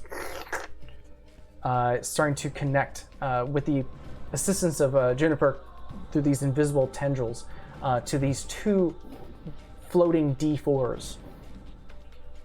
But it is your turn. Alright. Might as well make myself useful. He's gonna go ahead and cast Fairy Fire surrounding the dice. All right. What is the range for or what is the space it marks? It is a 20-foot cube. All right. Let's see here. I think that can grab everyone. Yeah, that can grab everyone. So I'm gonna go ahead and roll. I believe that's a Dex save. It is. DC 13. Natural 1. Yeah. So you release this black shadow that ends up turning into almost like stardust, starting to cover the entirety of the 2d4s and the d20 as it starts to glow. This almost like if it's in space, bits of twinkle of light covering it. All right, and does that illuminate any of the invisible tendrils I was told about? Yes, you do see that there are obvious tendrils. So wherever the Diceplex is, the tendrils are going directly to it. So essentially, it's like that. Oh, well, that's a very thick marker. Essentially like that. But I will Okay. not. I will not keep those up mainly because then I'll have to keep on redrawing them. But you get it. Yep. All right. Then in that case, A familiar runs by. A dog. Hey, this entire plane is being twisted. You don't know what's going on. Okay. Then in that case, I'm also going to just saunter further down on the screen, just a little bit towards like the corner of the room. All right. And ready my boomerang. Okay. As a reminder, everyone, I don't think we've gone through this, but in Astral, you can click on your character and you can move them if you wish. If you hold Shift, you can also see how far you're going, but I will move you down here as you currently get down to the corner of the room. All right. Next in line, it would be Juniper. Highland Rose, thank you so much. I'm going to do something that sorcerers never do, and I'm going to cast Fireball on the D4 impersonation. Okay, let's see here. I'm assuming, which one? Are you doing number 1 or number 2? Number 2. Number 2, perfect. I believe that also has an explosion range. What is that?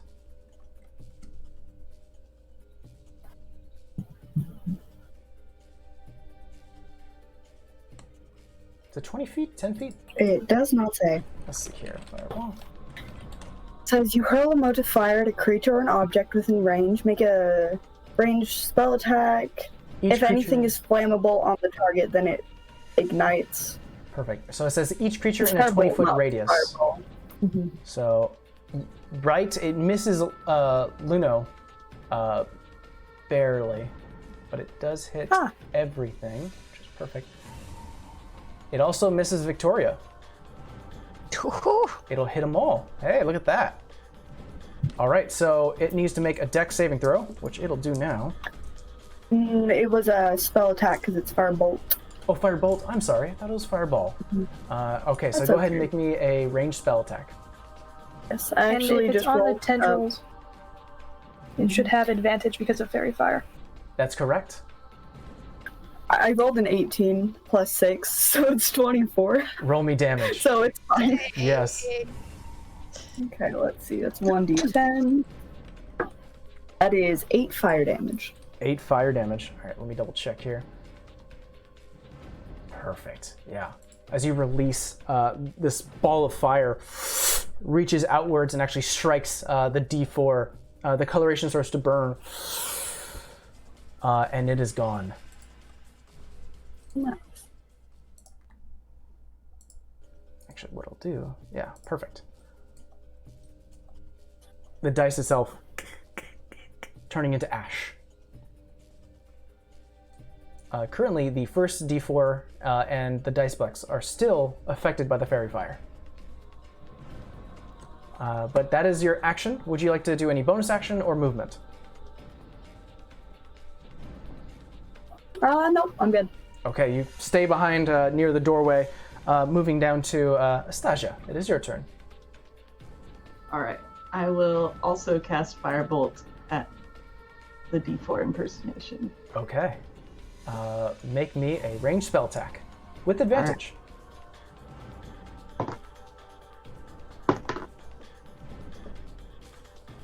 16? 16. That does connect. All right.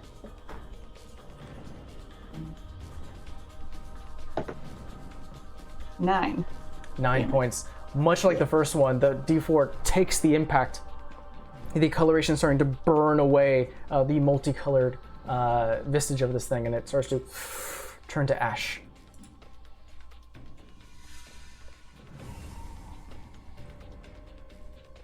Any movement or bonus action? Yeah. Actually, no, I'll just stay there. Okay. Not to worries. Next, Victoria. You're up. All right, so I'm going to shoot at the Disoplex with my longbow. All right. Make me an attack with advantage, as it's currently still glowing, the twinkle of starlight starting to surround it. 18. 18. That connects. Roll me damage. And as you do so, I want to give a quick shout out to Highland Rose 101. Thank you so much for subbing, and thank you so much for gifting 5 subs. Thank you. All right. I did 12 damage. 12 damage. Yeah, a solid hit. You bring out your bow, pulling back, letting go of the arrow. It actually lands straight into like the 8 within the D20. It lands strictly in there, and as it starts to spin, the arrow actually flings outward. But still, you see it starting to move and almost shift in space. Clearly affected by the arrow. And then I'm just gonna take a few steps back towards the door. Perfect. All right. It is now the Diceplex turn. It will about go here. Start to move closer to you, Juniper. And it is going to use up one of its legendary actions. Dang. Let's see here.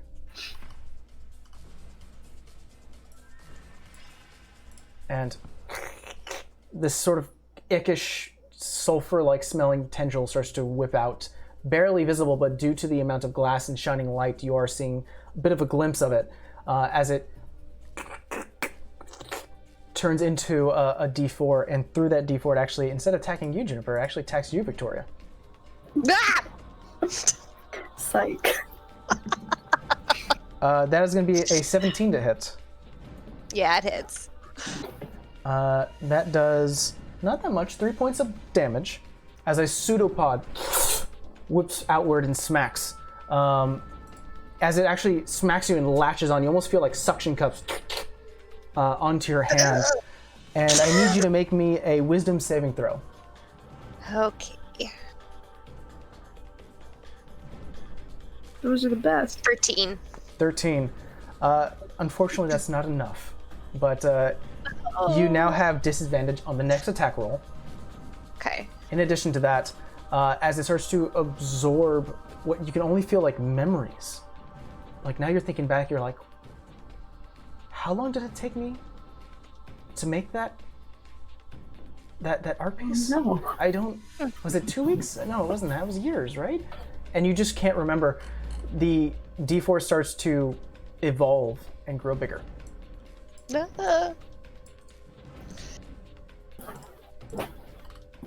Into a D6.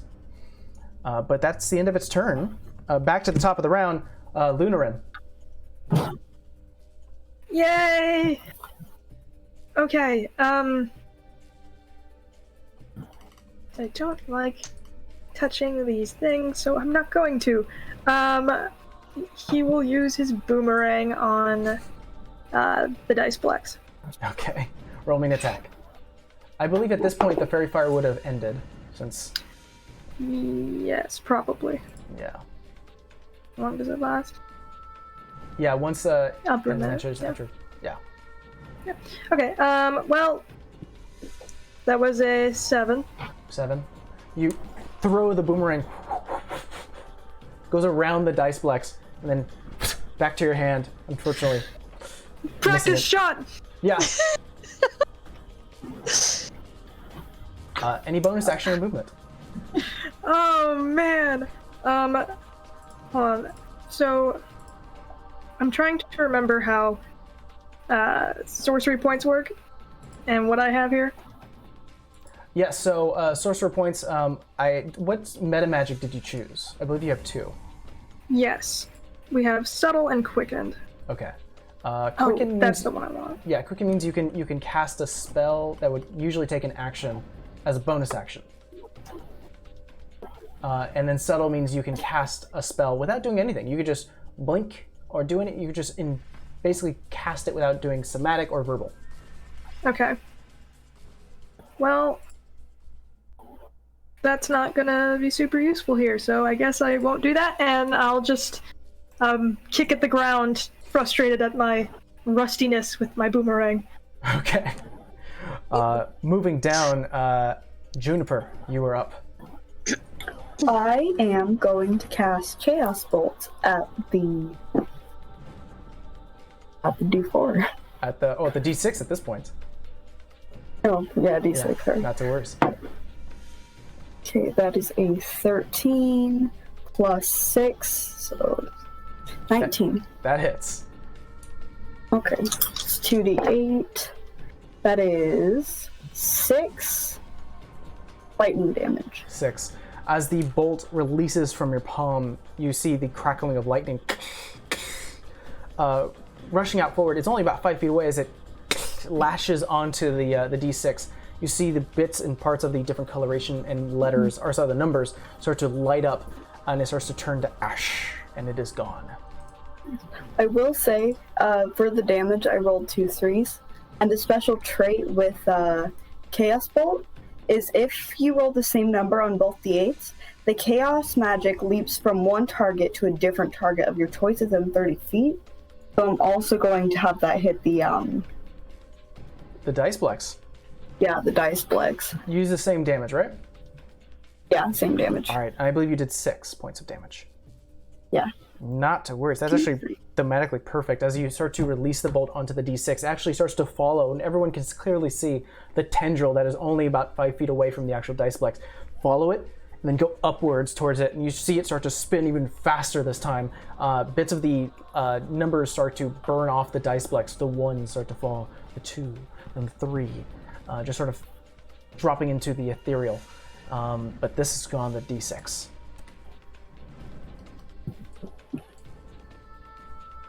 Any movement? Bonus action? No, I'm good. All right. Stasha, you are next.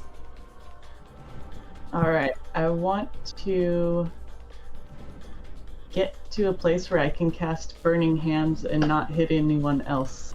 Let's see. I think if you were to move probably about 5 feet down, you would be able to aim it where only the edge would touch the Dice Plex and not hit any of your fellow artists. But isn't Juniper like right in between? You can aim it. You can definitely like shift it a little bit if you wish. Okay. Yeah. All right. All right. Sweet. I would prefer not to be set on fire, yes. I'll try my best. I think it needs to make a dex save. Yeah, let's see. Yeah, Dex 13. It rolled a 12.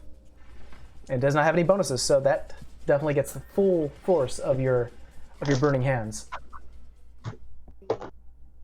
6, 2 is 11. 11. Woo, boy.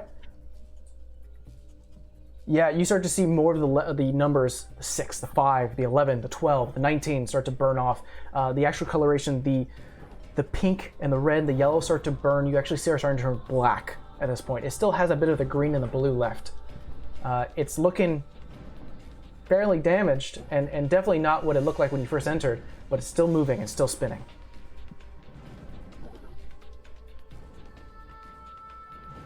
Any movement or bonus actions? I will stay there. All right. Victoria, you are up. Okay. I think I'm going to run up behind it Okay.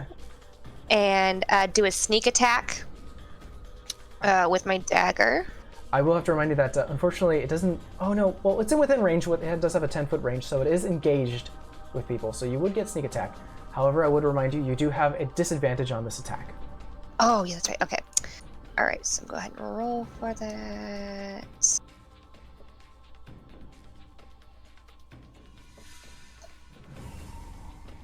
Okay, 16. That connects. Roll me damage with sneak attack.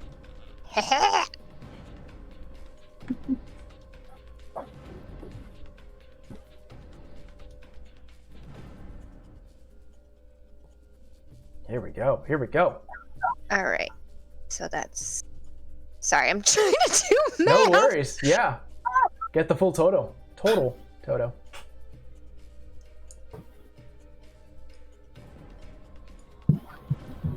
$15. 15 points of damage? Mm-hmm. Yeah, she does get it. How do you want to do this? Oh, I just want to jump on it and just be like, ah! Yeah, you start to sink your blade deep into the orb. It actually starts to spin as you're currently on it. You actually have like a bit of like your left hand on it. You're just stabbing, unsure of like where the brain is, where the body is. It's just an orb, and as you finally reach deep into it, you see a bit of a coloration explosion, and you're thrown backwards a bit. You are not harmed, but the orb splits and then falls.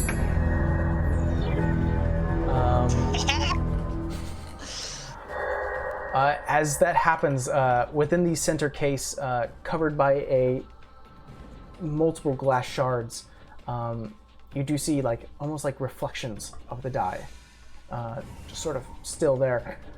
You're out of combat, no more initiative, but I would like everyone just roll me a perception check. 10. 17 total. 12. Let's see. 7. 7. Who got the 17? Wait, no one got... Did I hear wrong? Did no one get a 17? Uh-oh. Oh, sorry, that was me. Okay, good. I thought I was going insane. Juniper, what you do see underneath some of the... like a big pile of glass shards are the original dice currently sitting in a pile. Oh. I scoop them up and hand them to Stasia. Stasia, you There you go. drop them. So glad they're safe and not actually I believe monsters. those belong to you. Thank you. Gotta keep these safe. Jeez. Put them in my pouch.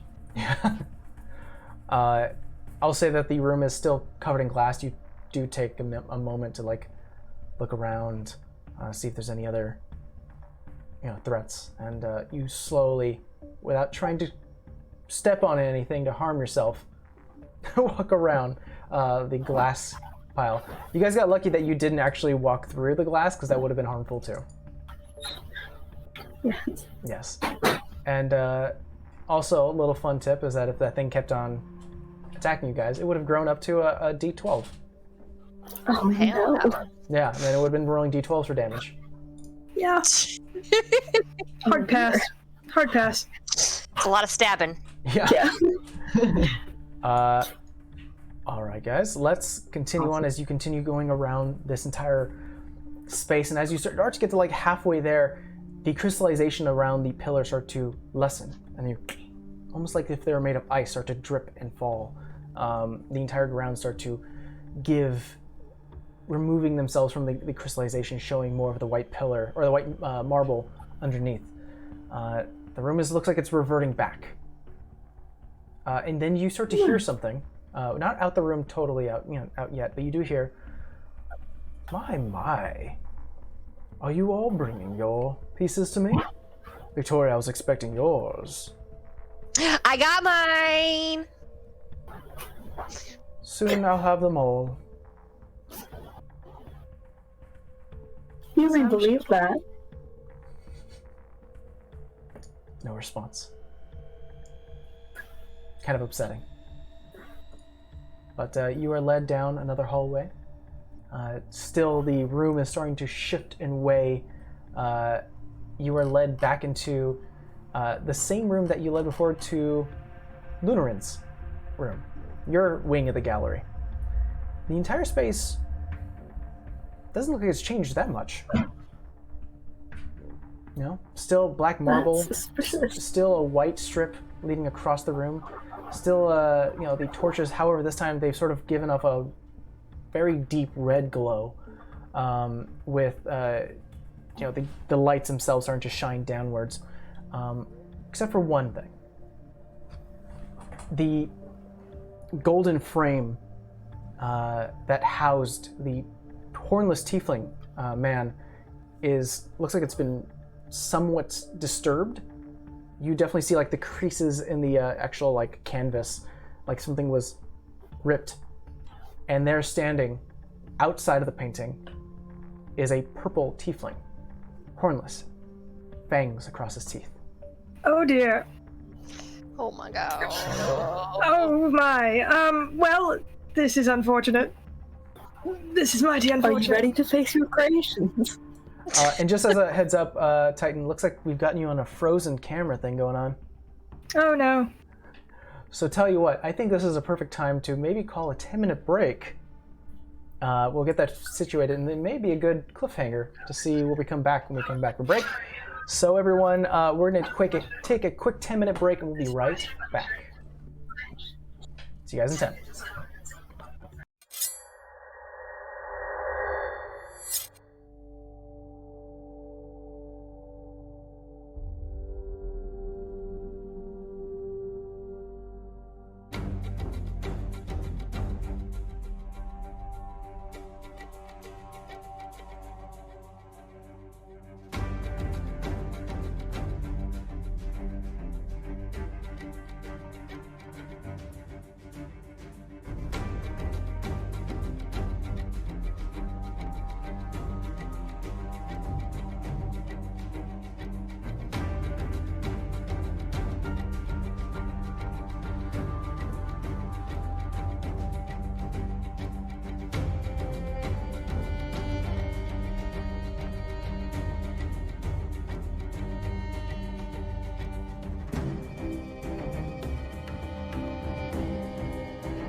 Hey, we're back.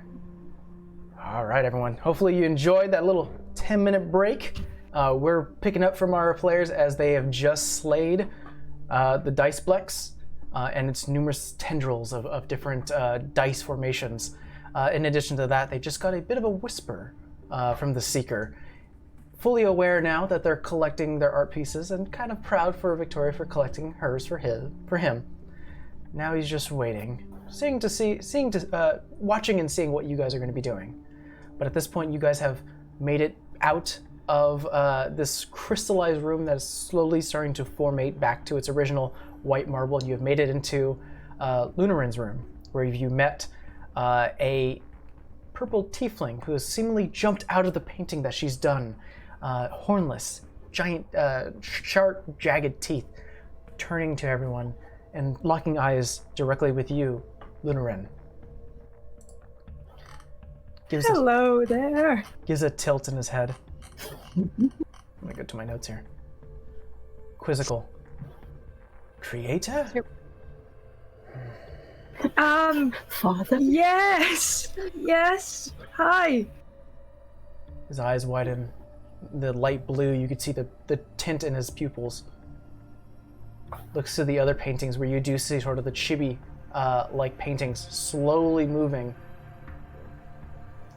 reacting, turning their head, and points to them all. Eyes narrow. Leans in. Why are they left to the side? Points to himself. Will this happen to me when you find something new to make? No! Don't lie to never. me! You are my magnum opus. You are my most brilliant creation. Do you think he heard you earlier? I was gonna say. No! What do you mean? I heard your words.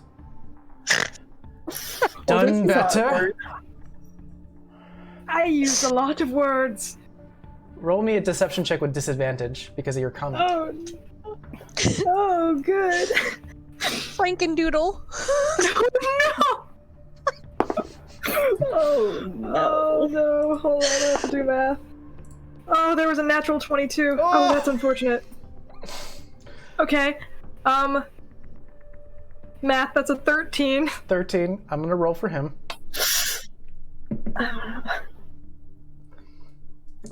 He looks up.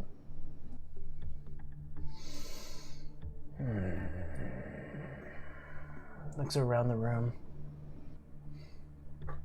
What is my name? Your name? Who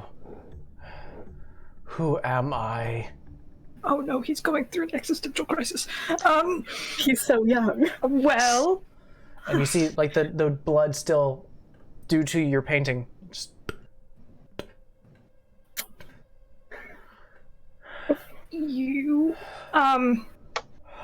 that, you know, you can be whoever you desire to be. Is this me?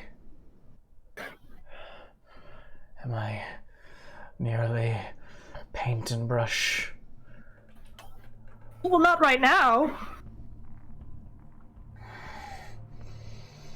Or, This I is mean, my or ever. purpose. You're my son. Just eyes narrow. I'm gonna take you onto the map. Unfortunately, he rolled pretty well where he doesn't believe you. I did.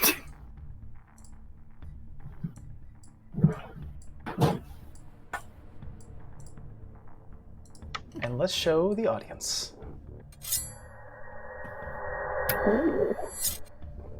What do you mean my actions have consequences? He's Your not. arrogance is your downfall. You see that he's not. He's not reacting. Like he's about to lunge at you. He definitely doesn't believe you that, like, oh, you're the best ever. But he ends up walking to some of the paintings.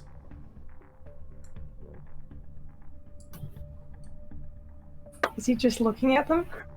He's like eyeing you, shifts his gaze to the painting, and you see his finger sort of reaches out to the painting and then starts to claw at it, almost ruining your art. Please don't do that. If I'm I'm, like just standing in the background, just be like, oh. he leans forward. If I'm not the best, I'll make sure that I am. Oh, but you are. Walks to the next one. Oh, please. I'm not your father, but I think you're the best. See? Even the viewers. There's a bit of a tint of acknowledgement. Raises his head, places his hands near the painting, doesn't really scratch it. Stops. Actually, you could help us. Why don't you join us? He is the artwork that the one guy wants.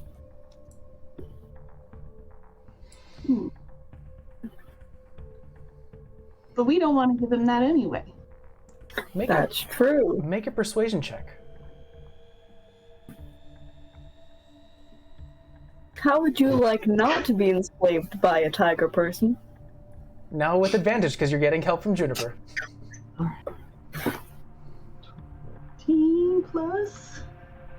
15 plus 0, 15. It's alright.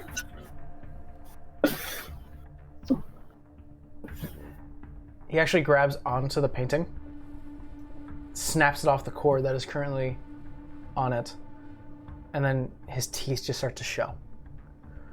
Numerous jagged points. And out of fear, just anger, throws it at you. Doesn't actually hit, but you do see it slides, and you do see the a chibi art of a, let's say, it looks like, and this is my interpretation, Titan, of a blonde-haired, almost with like a white patch or a yellow patch on the middle of his forehead, Triton or sea elf. Did I get it right? Is that what that is? We'll discuss it later. Okay, wait. I had to find which one you were talking about. No worries. But it is reaching outwards. I would like everyone to roll me initiative. Oh no. I don't want to fight him. That is a nat 20, but 22 is my initiative. Ooh, damn. Ooh, 16. Okay. So hold on, Juniper, you got the nat 20, right? All right. Mm-hmm. And then Victoria, you got a 16. Yes. Lunarin, what'd you get? 15. 15. Stasia, what'd you get? 16. 16. Victoria and Stasia, what are your dexterity modifiers? +6. Modifier, not the save. 4. 4. 3. 3. Okay, Victoria, you were first. What's that mean? Okay.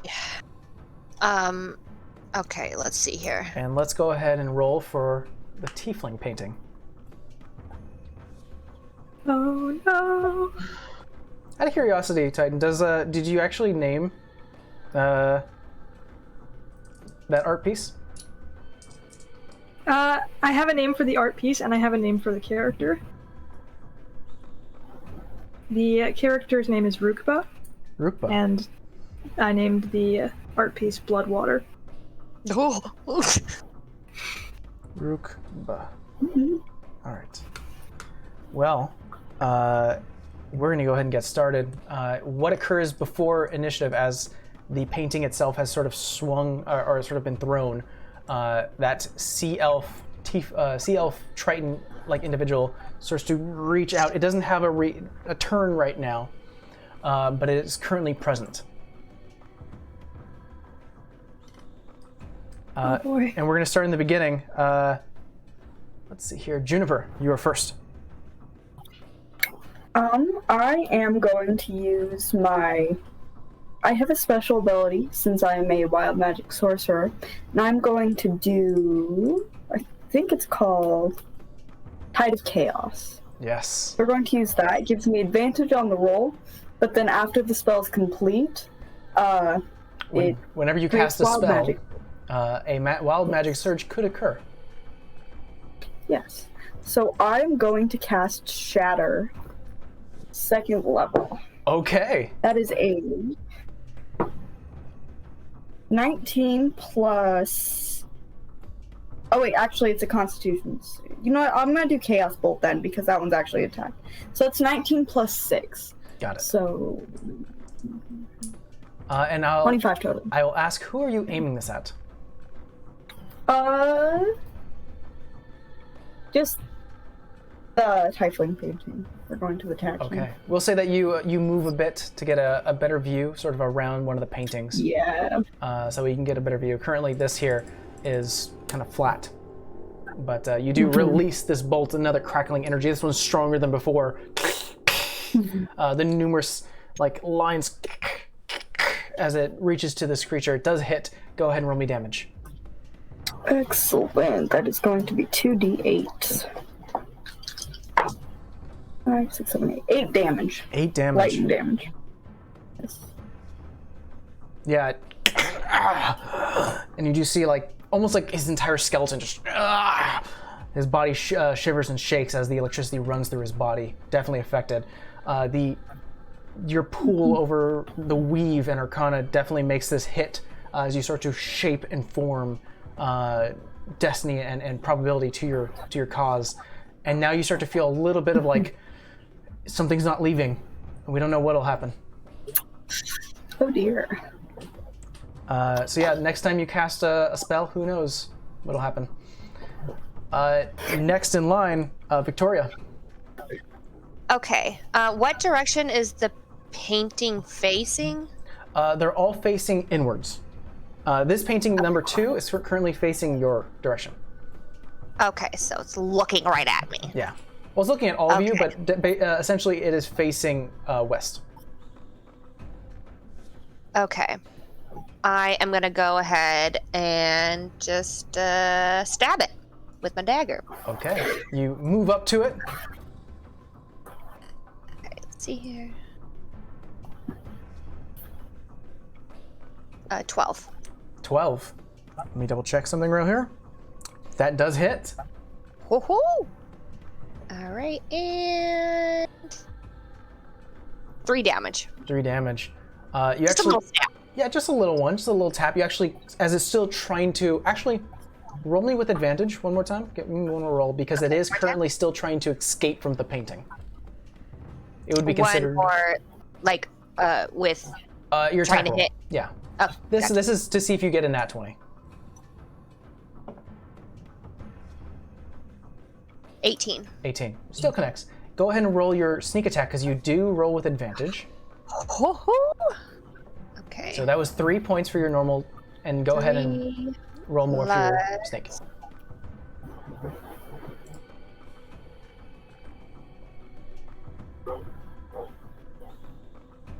Eight. 8. Okay, so that's 3 plus 8. Perfect.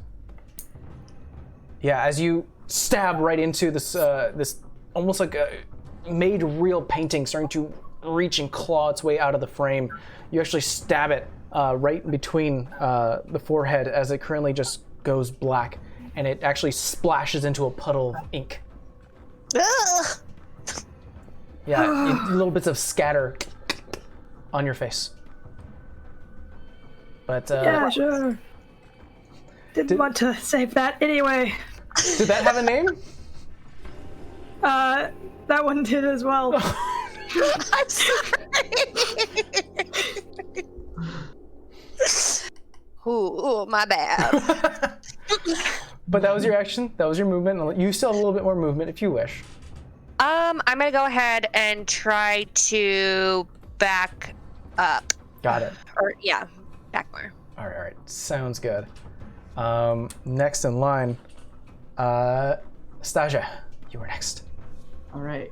Can I get within 15 feet of the tiefling painting? You may. You can definitely walk up a little bit and about here. So we can move you about here. It's definitely within your range. All right. And I will cast Burning Hands. Like, since you don't want to play with us, Okay. I'll light you on fire. You bring out your hands, releasing realize the those were the flame. I gotta consequences. double check something real quick. Okay. Yeah, that'll hit too. He has to make a dex save, correct? Yeah. 13. Unfortunately, it doesn't make this one, so it is half damage. Okay. So go ahead and roll me your damage. 7, 6, 3, 11. 11. We're going to reduce that down to 6. And then we're going to reduce that again down to 3 because he is a tiefling. Oh. Okay. But, That's fire? Is that a fire, tiefling fire thing? Yeah. Okay. He has resistance to fire. And I'm getting the okay from Lunarin, who I'm assuming made him a fire tiefling. Yeah. Yeah. Yeah. He's Yeah, made that alive. one's on me. But as you release the flames, it not only catches fire onto the tiefling, who's currently blocks a little bit, almost nearly. He was bothered by it, but not fully hurt. You see bits of scarring. It actually catches the painting behind him on fire, as it looks like an elven woman with blonde hair, tan skin, green eyes, is starting to catch on fire. And Oh. I will go ahead and show that off. She's currently taken some damage, but they're all wedging their way out, but they're catching on fire preemptively. You love to see it. Next in line, Lunarin, it is your turn. Okay.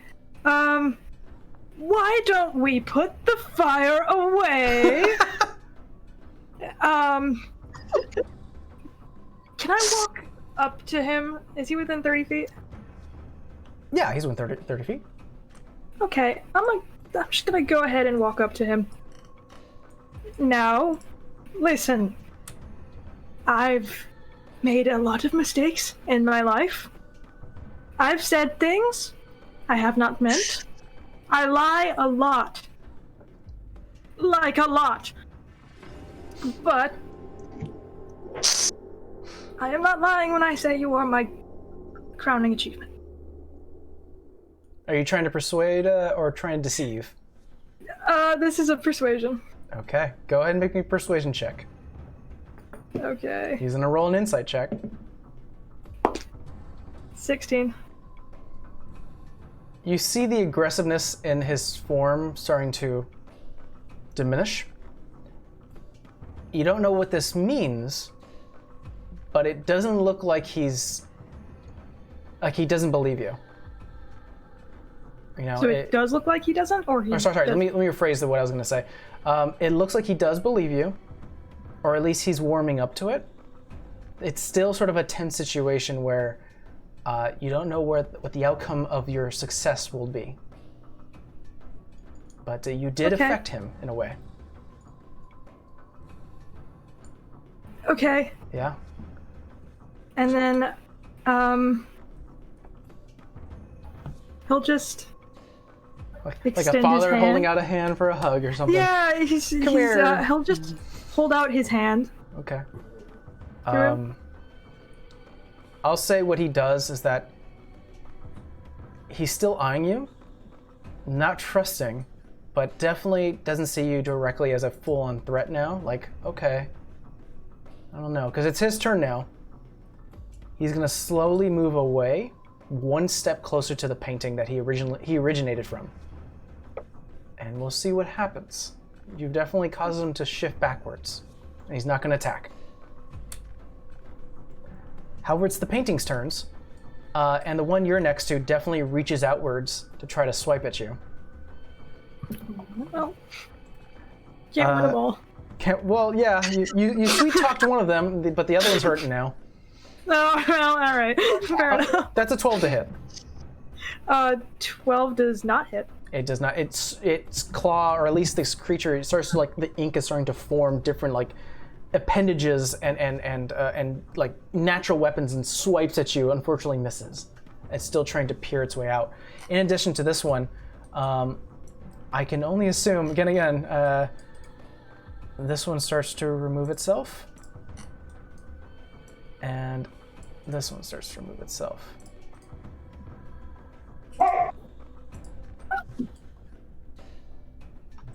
Back to the top of the round. Juniper, you're up. I'm going to see Lunarin trying to, like, recoup with his painting son, question mark. I'm going to be like, we honestly would prefer not to hurt you. We have no intention of destroying our friends' creations. And I'm going to cast Charm Person. Okay. I think it needs to make a charisma save, correct? Yes. Well, he needs to make a wisdom saving throw. That will be a 7. That does not pass. Before the full effects of your spell goes off, roll me a d100. Yes, I forgot about that. Okay. 78.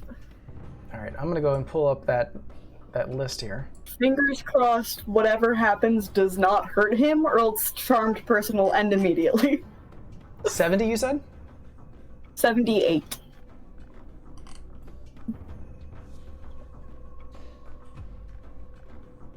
Oh God. That's a bad sign. Let me see how long that goes for. Oh, are you kidding me? Okay, well,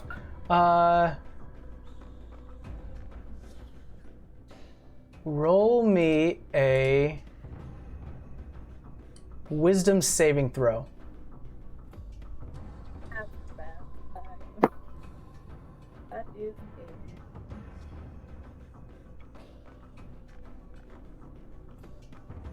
Just doing the math. Unfortunately, it seems like we're kind of getting a muffled voice from you. One more time? Oh no! Oh no! We'll never know what happened. I'm like this in the back. You want me to stab him? Yeah. Oh, are you typing it out? Oh, dirty 20. You put 1 + 9. Okay. Well, you successfully resist the polymorph spell that you cast upon yourself, and resisted turning into a sheep. Because that would have been happened. bad. Oh, you're back! Yeah, that would have been back. So your original charm person does take an effect, and he definitely looks towards you, almost locking his eyes where the magic is pulling his attention, and kind of nods in agreement. On his turn, he'll do something. No one attack him. All right. Not even like area damage. All right. Wasn't planning on it. Looks over towards Victoria. No, where are we Fine, I'll going? put my knife away. Okay. After Juniper, Victoria, it is your turn. All right. I'll say, even though you're not, or at least you don't, if you want to attack, the tiefling, you can. There are multiple other threats out here. Oh. All right. Let's see here. Okay. I'm just going to go ahead and go toward the fourth painting. Okay. And I'm going to shoot my longbow at it. Got it. Once again, pulling out the bow, arrow, cocking it out, letting it go. Go ahead and make me an attack roll. Right.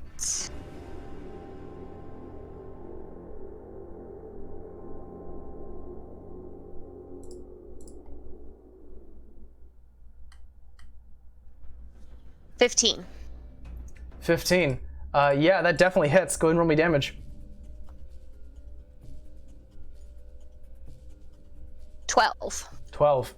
You release the bolt, or the arrow. It lands onto whomever this creature was supposed to be, lands into it, and you just see like splatter of ink, red ink and blood, and it falls backwards into the painting, almost like you just see now like a new one where it's just dead on the floor. I'm like, again, I'm sorry. My bad. Are you sorry? I mean, yes. I want to feel bad, Really but I don't. seems like you're enjoying this. I'm not gonna lie, it is kind of fun, I mean, come on. Astasha, you are next. I apologize for that. Which one are we not attacking? The You big are blue one. Okay. No horn. Okay. I will cast Firebolt at painting number 1. all right. Roll me an attack roll. All right. 19. 19 connects. Go ahead and roll me damage. Right. 7. 7, and I have to do a point of order here. Lunarin, painting number 1. What race is that? Number 1. Mm-hmm. That's also a tiefling. Okay, so 7 points of damage. Oh no! 7 points of damage, reduced to 4.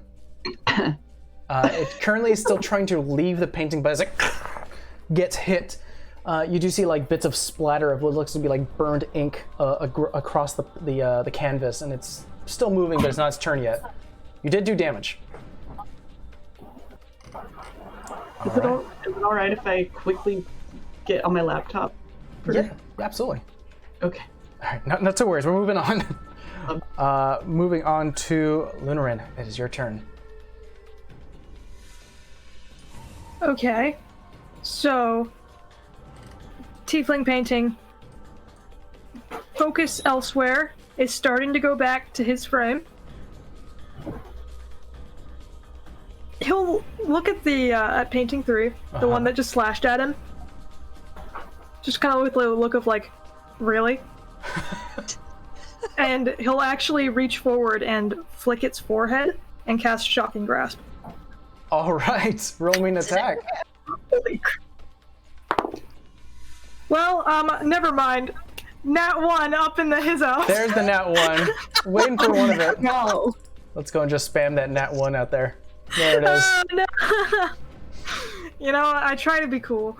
You try to release a spell that generally takes a whole grasp of a hand, like a palm, and you release it, and actually it goes off in your palm, but doesn't reach your finger, and only like a little stag, like, zzz, and unfortunately doesn't do enough to even cause something of damage. The creature's still coming out, the elven woman. Yeah. All right. That was earned. Definitely a furrowed brow looking at you, almost like, how dare my creator do this? Yo, just go back, and he'll use bonus action. Quicken spell, and he'll cast Shocking Grasp again and try to like push him. Do it again. You can do it again. Quicken, go ahead and spend your sorcerer point. Yeah. Okay. Okay. 13. 13. That does connect. Okay. They're not wearing a lot of armor. Yeah. Just push it. Perfect. Back. Go ahead and roll me damage, and we'll see. Oh, right. Yeah. D8. I forgot I can actually do damage. 7. It took 3 points previously, and as you... Oh, no, not this one. I think it was another one. No, it was that one. It did take damage previously as you release, once again, trying this time, like, almost like a bad lighter, like, and you release the shock out of your flick. The actual lightning actually starts to go across the brow and down to the neck. You see, like, a body shiver, and then finally, almost like smoking, you can smell, like, smoking ink as it falls backwards into the canvas, now making a new picture of the individual laying dead. Maybe better this way. I will say, I will say that for the tiefling painting, with the assistance of Juniper and the charm person, it does go into the painting and actually starts to, looks like we've gone ahead and lost someone here. She'll be right back. She's switching rooms. All right. Sorry, folks. Seems like our camera situation is a little weird now, but we'll continue on regardless. The tiefling painting actually walks in to the original canvas it came from and does its standard pose that you gave it, and it is now solidified back into its painting. Success in my book. I'll take it. However, there is still one painting left, currently still trying to emerge. The one that Astasia went ahead and did a firebolt to. It is its turn. It will use its full 10 feet to get out of that, and then 15, 20, 25, 30. And it will roll to attack. God, you gotta be kidding me. Nat 1. It reaches out and unfortunately does not make a connection. Back to the top of the order. Juniper, you're up. By the way, you have your Tides of Chaos back. Awesome. I am going to walk... How far can I go inside? 10, 15, 20, 25, 30. And from there, I'm going to cast another Chaos Bolt. Okay. Unless you also use my Tides of Chaos now it's back again, because that's always fun. I'm gonna double check something for Chaos Bolt. Okay, I'm glad I did that. First roll was a 4. Okay. Second roll was an 18. That does connect. So Roll 18 me. plus 6, 24. Yeah, roll me damage. Okay. Let's see. D8. That is 7 lightning damage. 10 lightning damage. And I believe it took 4 from Astasia's firebolt. So yes, as you release the Chaos Bolt, cracking in midair, reaching towards the painting, actually hitting the back as it's currently facing Lunarin. Lunarin, what you do see is the creature starting to... and the painting stops and then almost melts into a puddle of ink. You are out of combat. Gross. And as you, for Juniper, as you used your Tides of Chaos, that feeling, that almost like that something resting upon yourself, that probability is still within you. Yes. But you guys are out of combat, and I will change the music in a second. Yay! Yay! Thank everyone. Thank you all for your cooperation and not destroying something I spent many years on. I appreciate it greatly. But Lunarin, you can collect your... I'll go ahead and do that. Tuck it away. Yeah. But as you sit here, currently within the wafting air and the smell of burnt and almost electrified ink upon the ground, the puddles around you, I assume you make your way out. All right. As you do so, Lunarin, this hallway, though you didn't go this way, as you start to see the opening to the final room, Victoria's room. Juniper's room. Getting things mixed up. You do recognize once again these swirling books above you, and you're like, oh, this again. Where did my book go? It's not on its stand anymore. Oh, what? Oh, that's strange.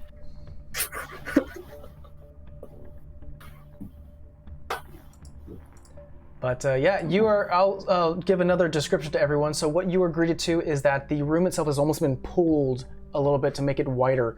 There are trees growing off to the side and corners where the actual make of the branches and leaves are no longer like actual leaves and wood. Instead, paper and hardcover sort of make this entire thing. The trees themselves are actually starting to grow. There are bookshelves that are currently tipped over, and of course where the finely made book that you made, Juniper, used to sort of float, is now gone. The only thing you see currently is just a swirling vortex of different books and pages above you. That is unfortunate. So you want me to stab it, or? I think if the book is gone, we could honestly just burn everything without a problem. I think that's probably the best bet. Burn? You want to burn all of your seems work? as though the tiger has already gotten my books, so there's not really much else of importance. So But I think we could just burn it all and leave. No, but your other pieces are in here, aren't they? Yeah, but those ones are like copies of my actual pieces. The tome was the only original piece in my exhibit. So yeah, we can just burn it all and leave, it's fine. Loving the pettiness right now. Yeah, if the book is gone, we don't really need to fight any of these people. We can just kind of set the room on fire and leave. Well, I mean, Unless you think the book is not missing for some reason. well, My face hurts.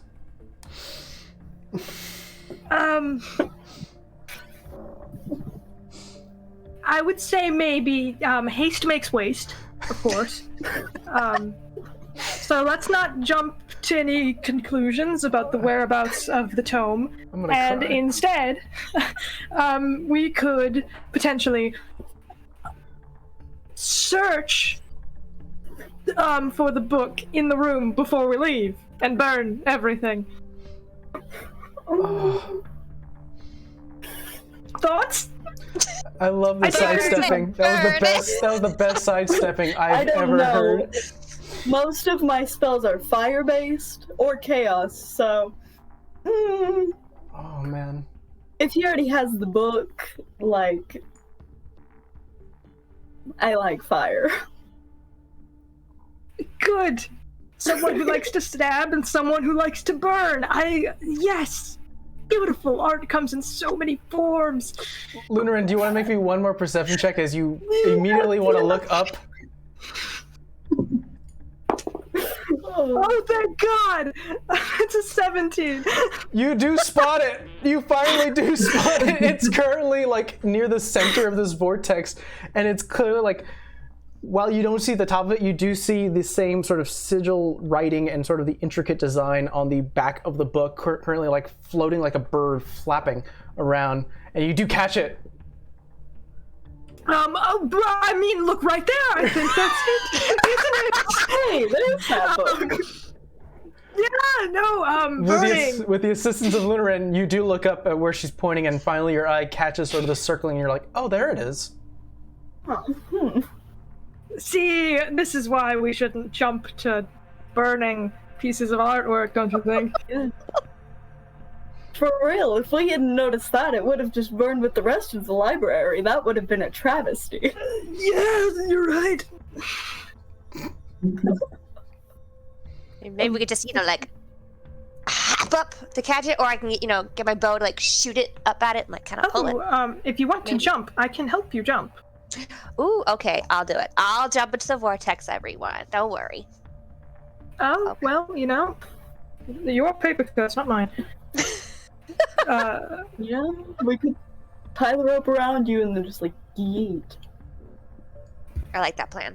There is a Like a tilted over harpoon. bookcase currently that kind of makes a ramp. You can definitely try. Ooh, like run up it. You Exactly. can definitely try. Definitely Okay. try. Yeah. I'm gonna back up a little bit.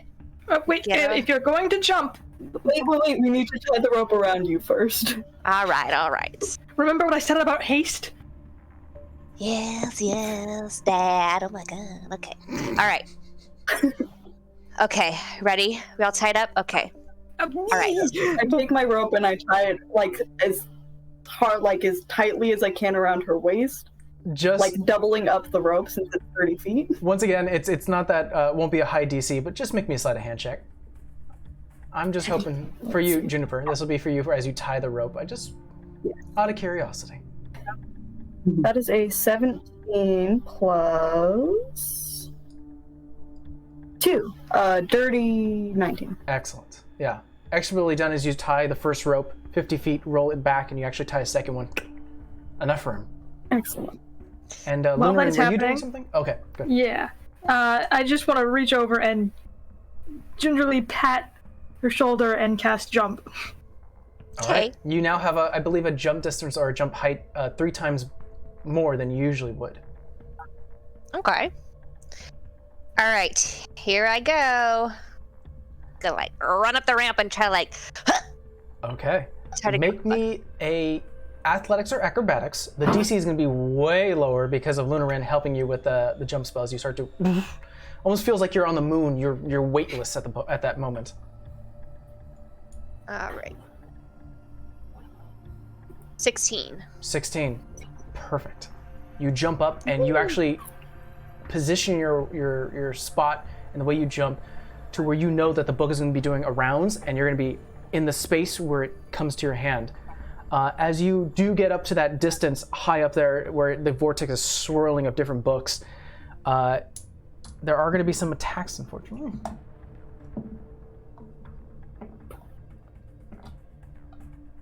Got lucky on that one.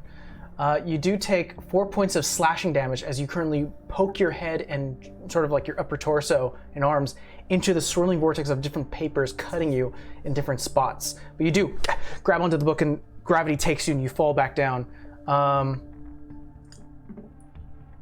Landing downwards, since you did roll fairly well, you don't take any damage. But you now are standing in the middle of this room holding the tome closed and it's no longer active. The swirling vortex around you starts to spin a little more aggressively. Oh shit. Well, I got this. So, burn it now? I start pulling her back towards us, like away from the vortex, Perfect. and then we can burn it all. Yeah. Roll me. Is anyone else helping Juniper as she's starting to pull? No. Sasha, are you gonna If help? they look like they need help, yeah, absolutely. All right. Roll me an I athletics love check. any help. Athletics check I'm not that strong. with advantage.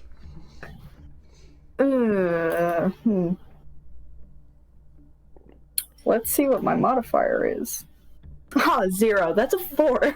A 4.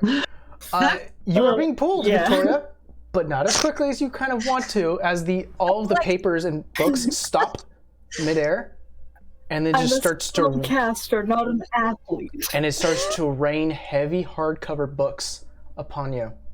Cut my eyes! The paper themselves start to slowly float, but it is the books that are starting to. You do take an additional. Oh shit! You take an additional 6 points of damage, bludgeoning damage, as they're currently getting rained on. But finally, after sort of a round of getting pelted, you are out of the room. Pummeled. Oh my god, I'm almost dead! Oh no. Does anyone know any healing magic? No. No! Great. My healer! No! Oh dear. Well, we know how this is gonna go. Haste. Your haste. But the trees themselves in the room start to diminish. The room starts to almost like squeeze together, like it's reforming itself. Now, you said the rest of the books and tomes in here are copies? Yes. The original tome was the only one that was an original. The rest are copies of my work that is stored elsewhere. I see. Did the rest of you do that too? Oh no. Okay. So the rest of you also have your originals here? Yes, in my bag. Good. Good to know. Okay, just then yeah, go nuts. Burn. Whatever. Time. I'll say with the assistance of Astasia and Juniper, you guys release these firebolts, just one after the other. If a third camera was here and they were just looking straight, they would just see reaching into this pile of paper and books, and is starting to smell a little smoky in here. But it doesn't seem like anything is reacting. It's almost like this is for your own safety's sake. But you guys may move forward if you wish, unless there's something else you'd like to do in the room. Go next room. Gotcha. Well, as you start to round the corner, Lunarin, you're the first one to remember there is no other room. There is one final room. That's the centralized room. Is there anything you'd like to do so beforehand? What is the Blanc. What was that, Juniper? We haven't seen her since she left. Oh, Madame LeBlanc. Oh no, yeah, she left the Color Survival to go get her replacement pipe. Yeah, and our lunch. Yeah. Gotta get catering done. We haven't eaten lunch yet. So the layout of the hall, is it completely circular? So like, is next to the room we were just in another room, or is it just lead back to the central hall? Tell you what. Will you be sneaking towards back to the centralized room? Everyone make me a stealth check and I'll put you on a map. All right. Okay. Oh, joyous day. Ooh, dirty 20. Nice. 12. 17 total. 13. Not technically bad all around. So to give you sort of an actually, I could just sort of go into the light here and just show it all. Boop. So if you zoom out, which you could do so by scrolling your mouse wheel, or you can move it around, you are exiting out of the northeast hallway. You guys entered in from the northwest hallway, so you entered from across the way. You originally entered from the dining hall, from the grand hall, down to the little bit southwest, so sort of this space here, where you see the pings. Madame LeBlanc actually exited out of the main entrance, which is down here to the south. And what you do see north of you all, and I'm gonna go ahead and show the audience, is the bangled-faced individual called the Seeker. Unfortunately, he does hear some movement, and he turns his head, smiles. Oh, so you have decided to bring the art. Victoria, I was expecting it from you, but from everyone else. I was expecting you just to leave it there. It would have been mine. Victoria, can I actually have my tone back? Sorry. Oh, yeah, sorry. My bad. Yeah. Like, your whole pack is good, but I want mine back. I take that back from her and hurriedly shove it into the bottom of my bag. Perfect. You see a bit of a disappointment on his face as he leans back in his throne. If you only left it there for 30 more minutes or so, it would have been mine. I would have altered it to where it was no longer your art. But you've gone ahead and mucked it all up. Victoria, dear, come. All right. We'll say, Victoria, as you walk towards the Seeker, he whispers something in your ear, and I will DM you in Discord. Let's see here. It's telling her that frosted flakes are delicious and nutritious. It's all part of a balanced breakfast. He says that they're great.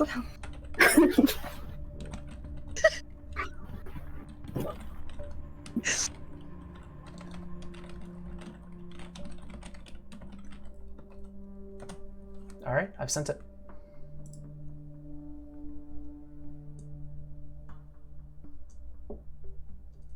That's a bad reaction. Okay. All right. All right. So, guys, I have a new plan. Oh, I joy. say we just gather for lunch.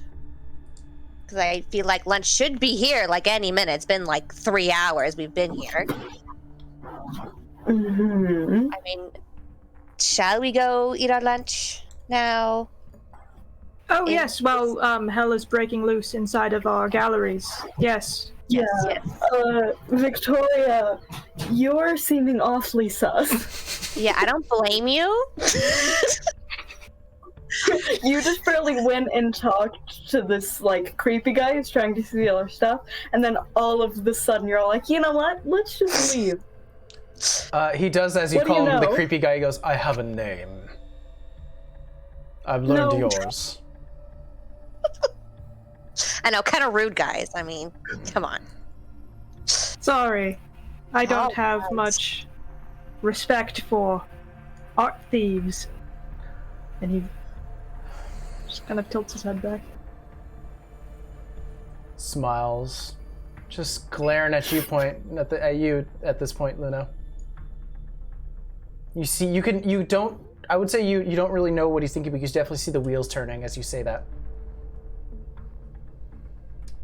Anyhow, the rest of us have our masterpieces. If you don't mind, the Seeker, I think we'll be on our way.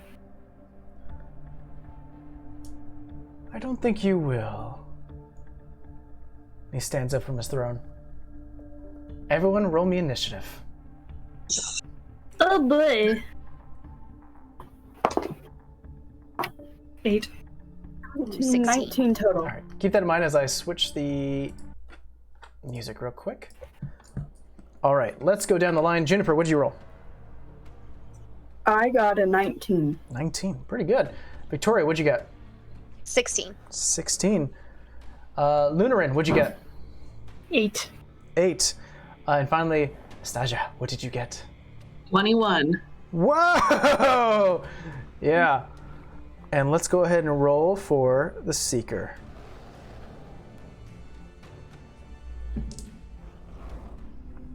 Okay. All right, in order.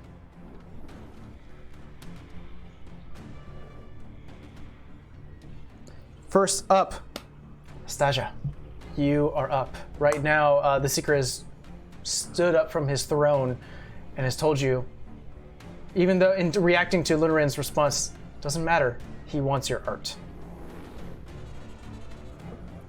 So, Got dark. could I get within 15 feet? Let's see here. Is that a bit far? It's like almost. That there, you're right. Yeah, you can move 30 feet and get about 15 feet from him. All right. Then Oh well, actually, I'll say this to save you any issue here. As you start to move right about here, the crack in the floor definitely is giving off a very high concentrated heat. You can jump over it, no problem. It won't cost you any movement, but you'll have to make a con save. all right. Make me a con save. Oh, nice. 19. 19. No damage. You jump over it, and you definitely feel like you're being cooked for a second, but you land safely. All right. I'm going to get up to him. I don't think so, buddy.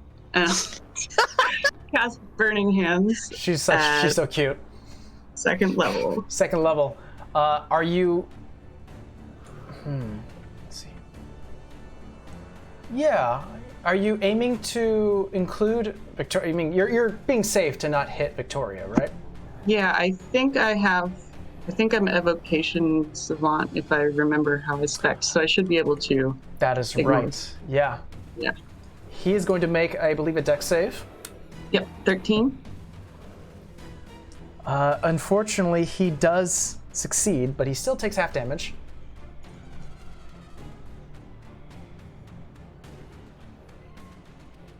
5, 6, 1, and another 6. 18? 18. He takes 9 points of damage. Solid blow as you release your hand. This time, I'll say for flavor as you release the burning hands, it's not actually like red fire. It's actually like wavering white and pink fire.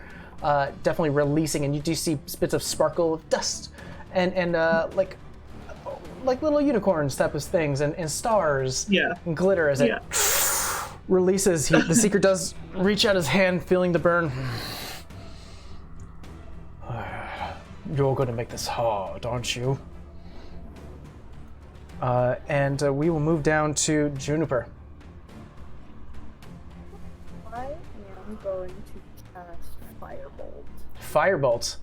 All right. Go ahead and place yourself first, so you can get a good view. What's the range on 120 feet? We don't need to get close.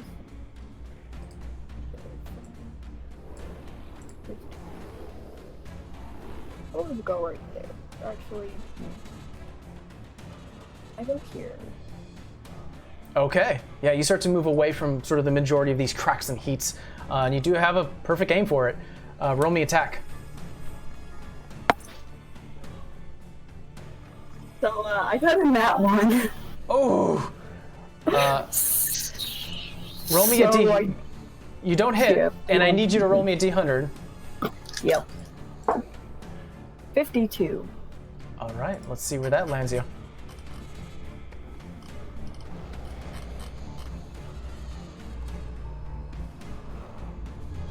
Ooh. As you release, the firebolt actually goes, it doesn't actually come out. However, the little embers start to slowly trickle down and then start to grow in front of you. And then they shape into a pretty sizable fire shield. Oh, neat. Okay, that works. Your AC is up by 2, and you're immune to magic missile. And the shield does not require you to hold it to actually wield it. It is actually hovering around you. Awesome. Okay, that works. That'll be going on for the next minute. And you know this as the wild magic releases from your failed spell. So, Nice. you got some good thing out of that. Next in line, Victoria, you're up. All right. Okay. I am going to do a sneak attack on the Seeker. Okay. Roll me an attack.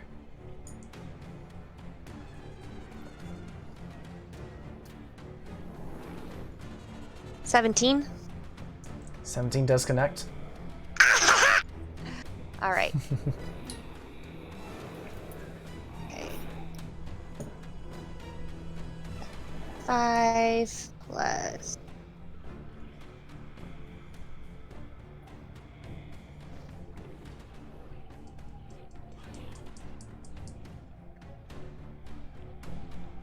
Some wheels are spinning here. Some wheels are spinning. 8 total. 8 total. All right. You spin around, bringing your dagger, I'm assuming, or you have a short sword? Yeah.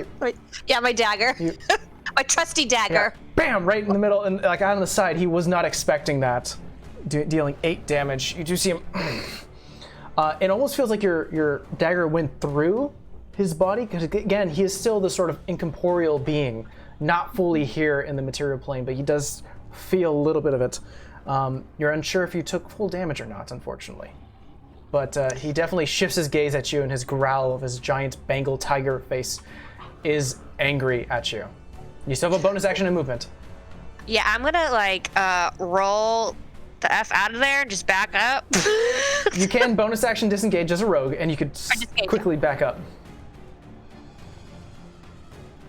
All right. After you, Victoria, it is now the Seeker's turn. Oh no, he's pissed. He is pissed, and he does turn to you, Victoria. So I suppose no payment. But he still has. You gave him your art piece, or do you still have it in your hand? I still have it in my bag. I think that's mine. And he will walk towards you. He's going to do a multi-attack. Ooh. Die! A 9 to hit. No. And a 17 to hit. She's already on the Yeah, that hits. Yeah. Oh no. It's been fun. You take 6 points of slashing damage. Oh god. Yikes. Are you still up? I have 1 hit point left. Oh my goodness. Well, he still has some more beef. No.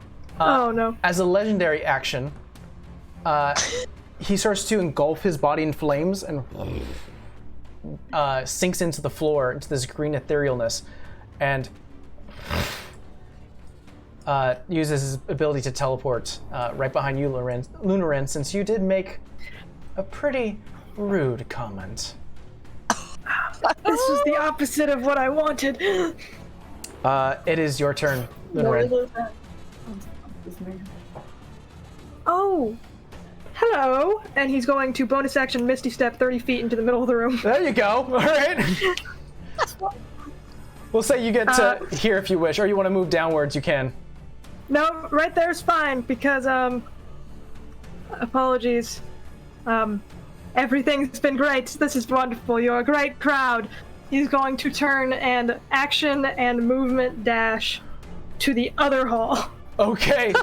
So we'll say movement dash. So we could say you definitely get to right about here. However, you do have to get past the sort of heat point. Make me a con save. All right. What is my saving? Okay. That's 14. You succeed.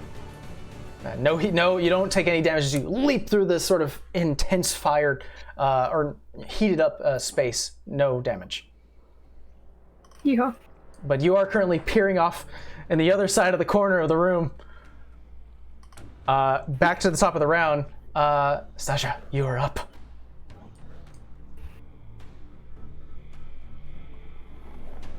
But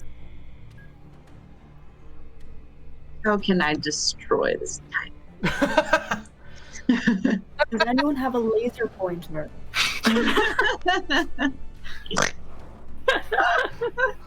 Something. Love it. Yeah. Catnip, please. Like a little spray bottle. Bat ticker. Bad Tony, bad. I will cast Shatter at 2nd level All right. What does he need to make? on 13. Con 13.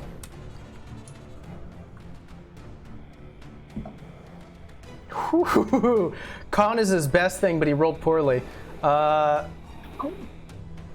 He got a 12.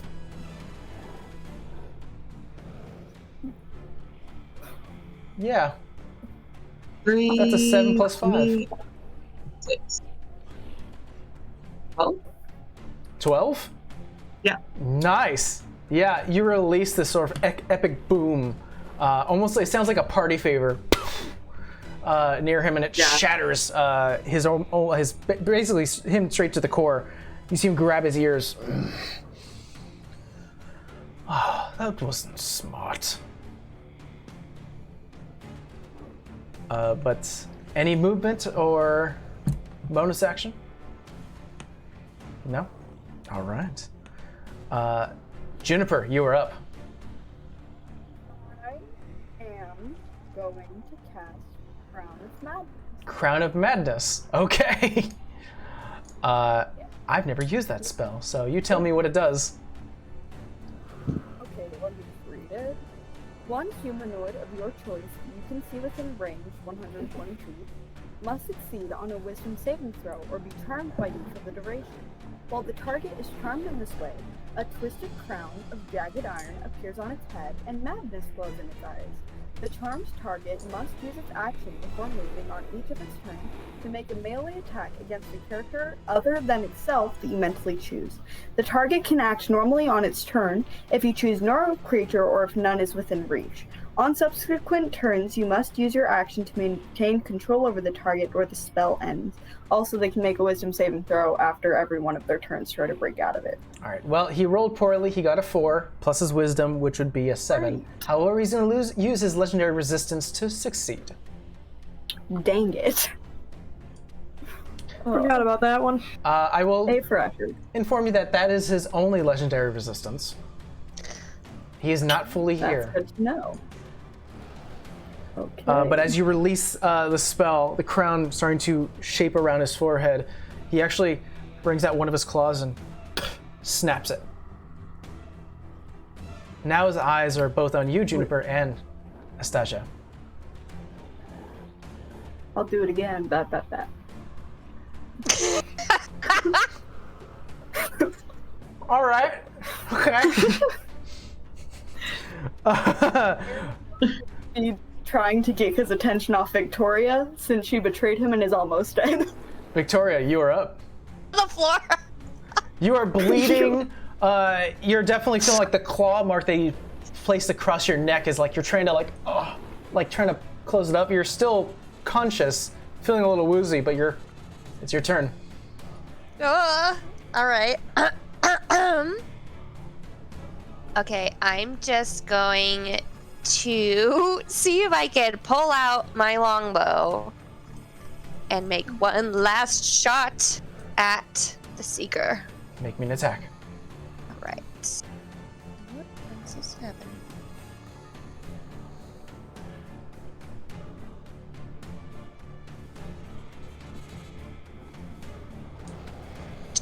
Sorry. 20. My brain just like spazzed out. That definitely hits. Yay! Okay, all right.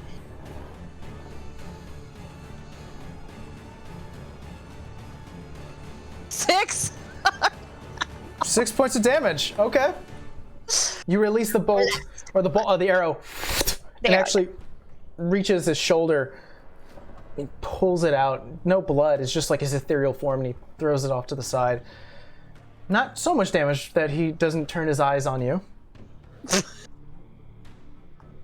I tried. But you definitely are chipping away on him, which is good. I'll say that he will walk forward. What should we do here?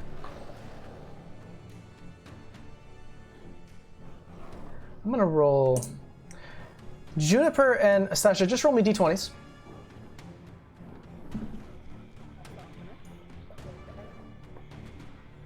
That is a 19. 19 for you, Juniper. Really bump it down. No modifiers, just what you roll in the d20. And Sasha, what'd you get? 16. 16.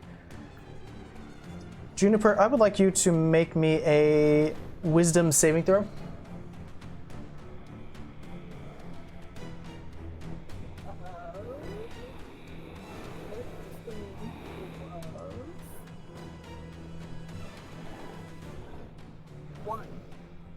All right. So 14. 14. Got it. Let me see here.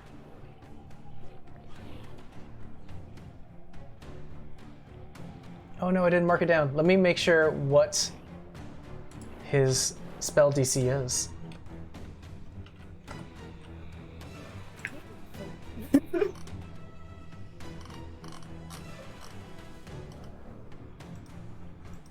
Okay. Juniper. Yes.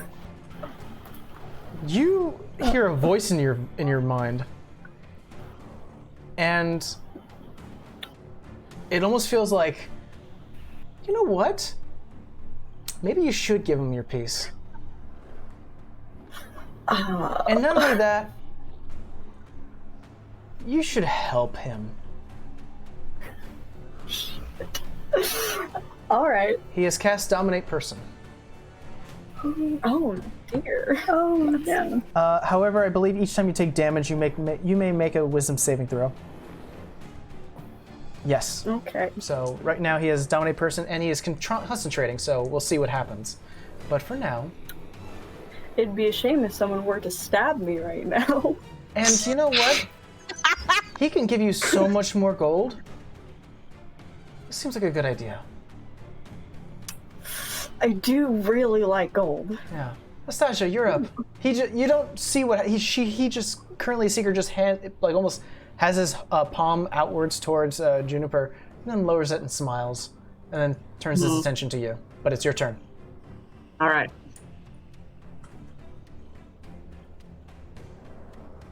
I will try and light him on fire again.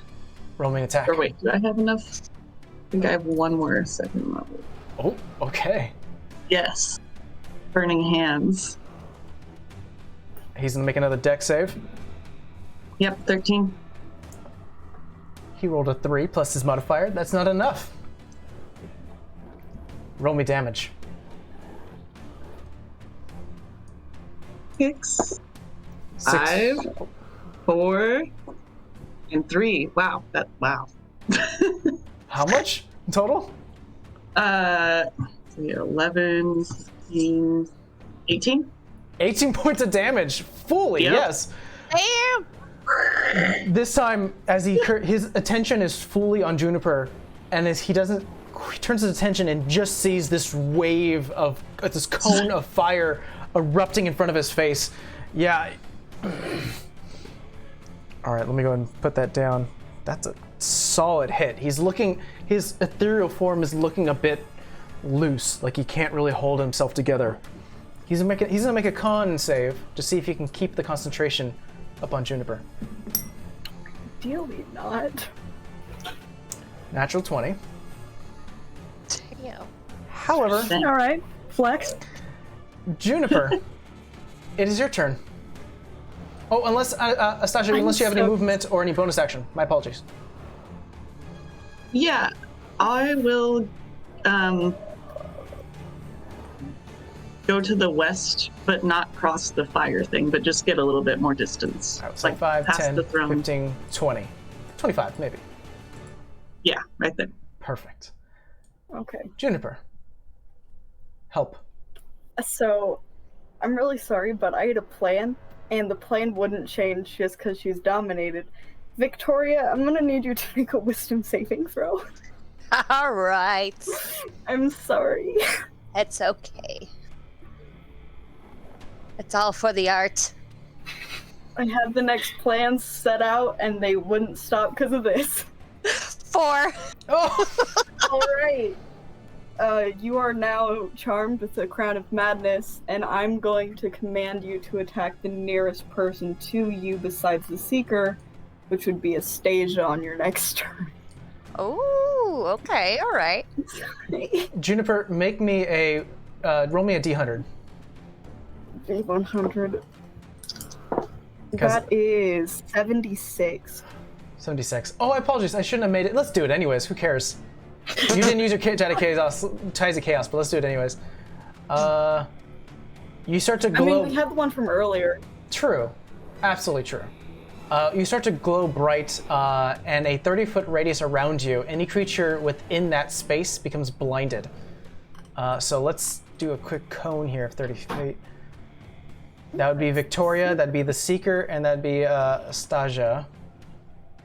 So... Whoopsies. Everyone is blinded, including the Seeker. Except for you, That's Lunarin. good. Is he able to maintain concentration? I'll roll another con save. He's dropped it. Ooh. Just kidding, I command you to actually... I'm not gonna command you to attack anyone, because you have like 1 hit point. You dismiss it. I'm just quickly. crawling on the floor. Yeah, I dismiss it. Just like a zombie. We'll say what happens in turn is that as Juniper, you turn your attention towards Victoria and smile, almost mimicking the same smile as the Seeker as you start to bring your fingers down, and a large halo of thorns starts to slowly enclose upon her forehead. You are unexpected, and you start to glow. Even the Seeker is like, and the moment that happens, because you're not blinded, you see what's going on and you go, oh, no. And before the halo actually starts to snap against Victoria's head, it dissipates. That was a crazy 6 seconds.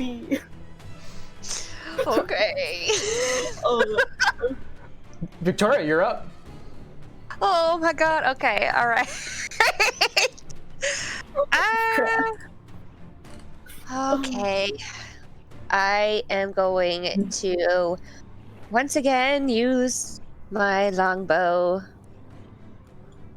Because I feel like that's the only thing I can do right now on the floor. By the way, Juniper, if you were 1 roll off, you would have caused someone to become poisoned. Schwipsies. That wouldn't Poison. have Ooh, Flashlight. 19.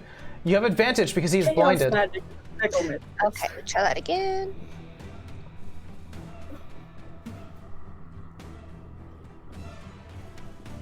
$16. So, 16? 19. 19. Roll me attack with sneak attack. Or roll me damage with sneak attack. No Because one expects a almost dead person. he's currently... That's 8 plus...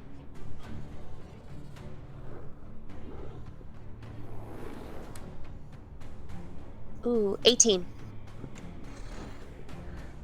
He is looking very bad right now as you release the bolt, this time actually hitting in his stomach. He feels it, and he starts to almost trying to grab it, but his hands are just going through it, and he can't fully grasp it. And he just starts to almost drop his very calm, classy, on top of everything mentality and turning more into a bestial mentality. Like reverting back to a Bengal tiger. Yeah, he is looking bad. But it's now the Seeker's turn.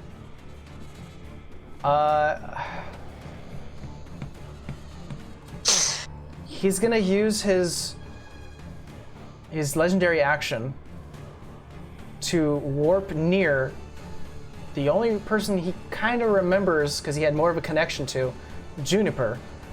And I believe you were about here. Or no, you were there. So I'll say he warps here. And I'm gonna roll a d4 to see if he swings in your general direction. So 1, 2, 3, 4. Okay, the next one. Wants more of the Juniper. The first one, he just misses outright. He actually swings towards the desk and he actually slams his giant claw into the desk and it crashes. Just a full paw print into the to the wood. He swings outwards and he's gonna attempt to hit you this time with disadvantage. That would be a 16. That does hit. Even with your +2? Yeah, it's a 14 with the +2.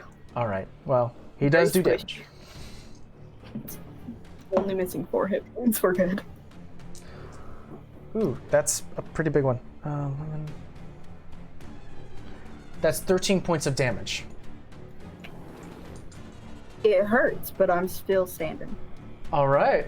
Well, that's Bloody, all. but standing. That's all he can do. As the end of his turn, the light starts to diminish, and he's no longer blinded. But he's used up his turn.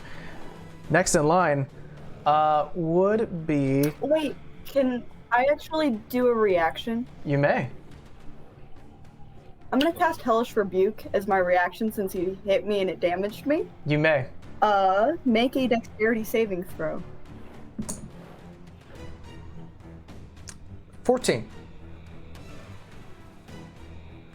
Nope, just barely doesn't make it. That is 27 fire damage.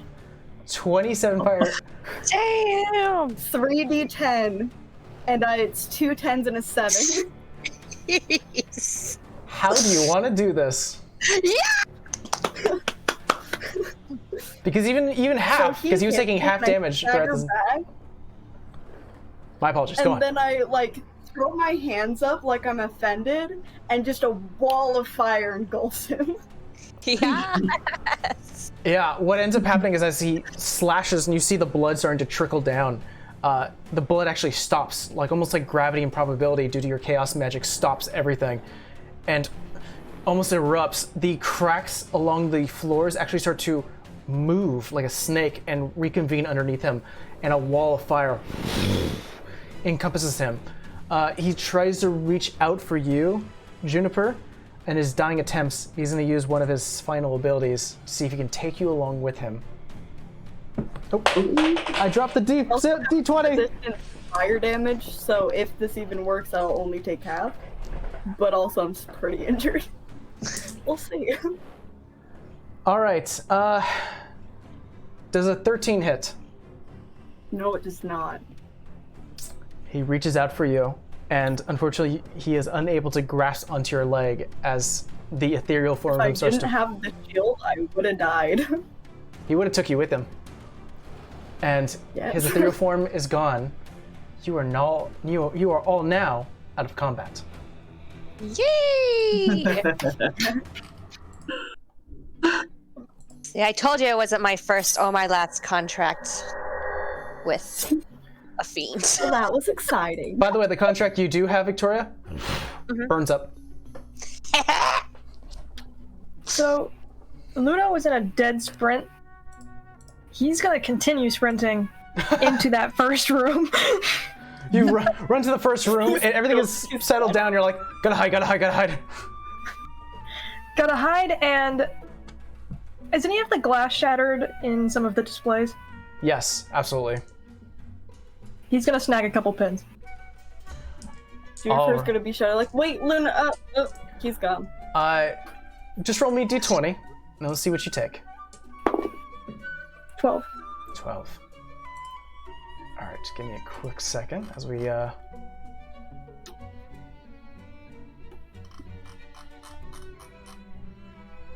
Where are you?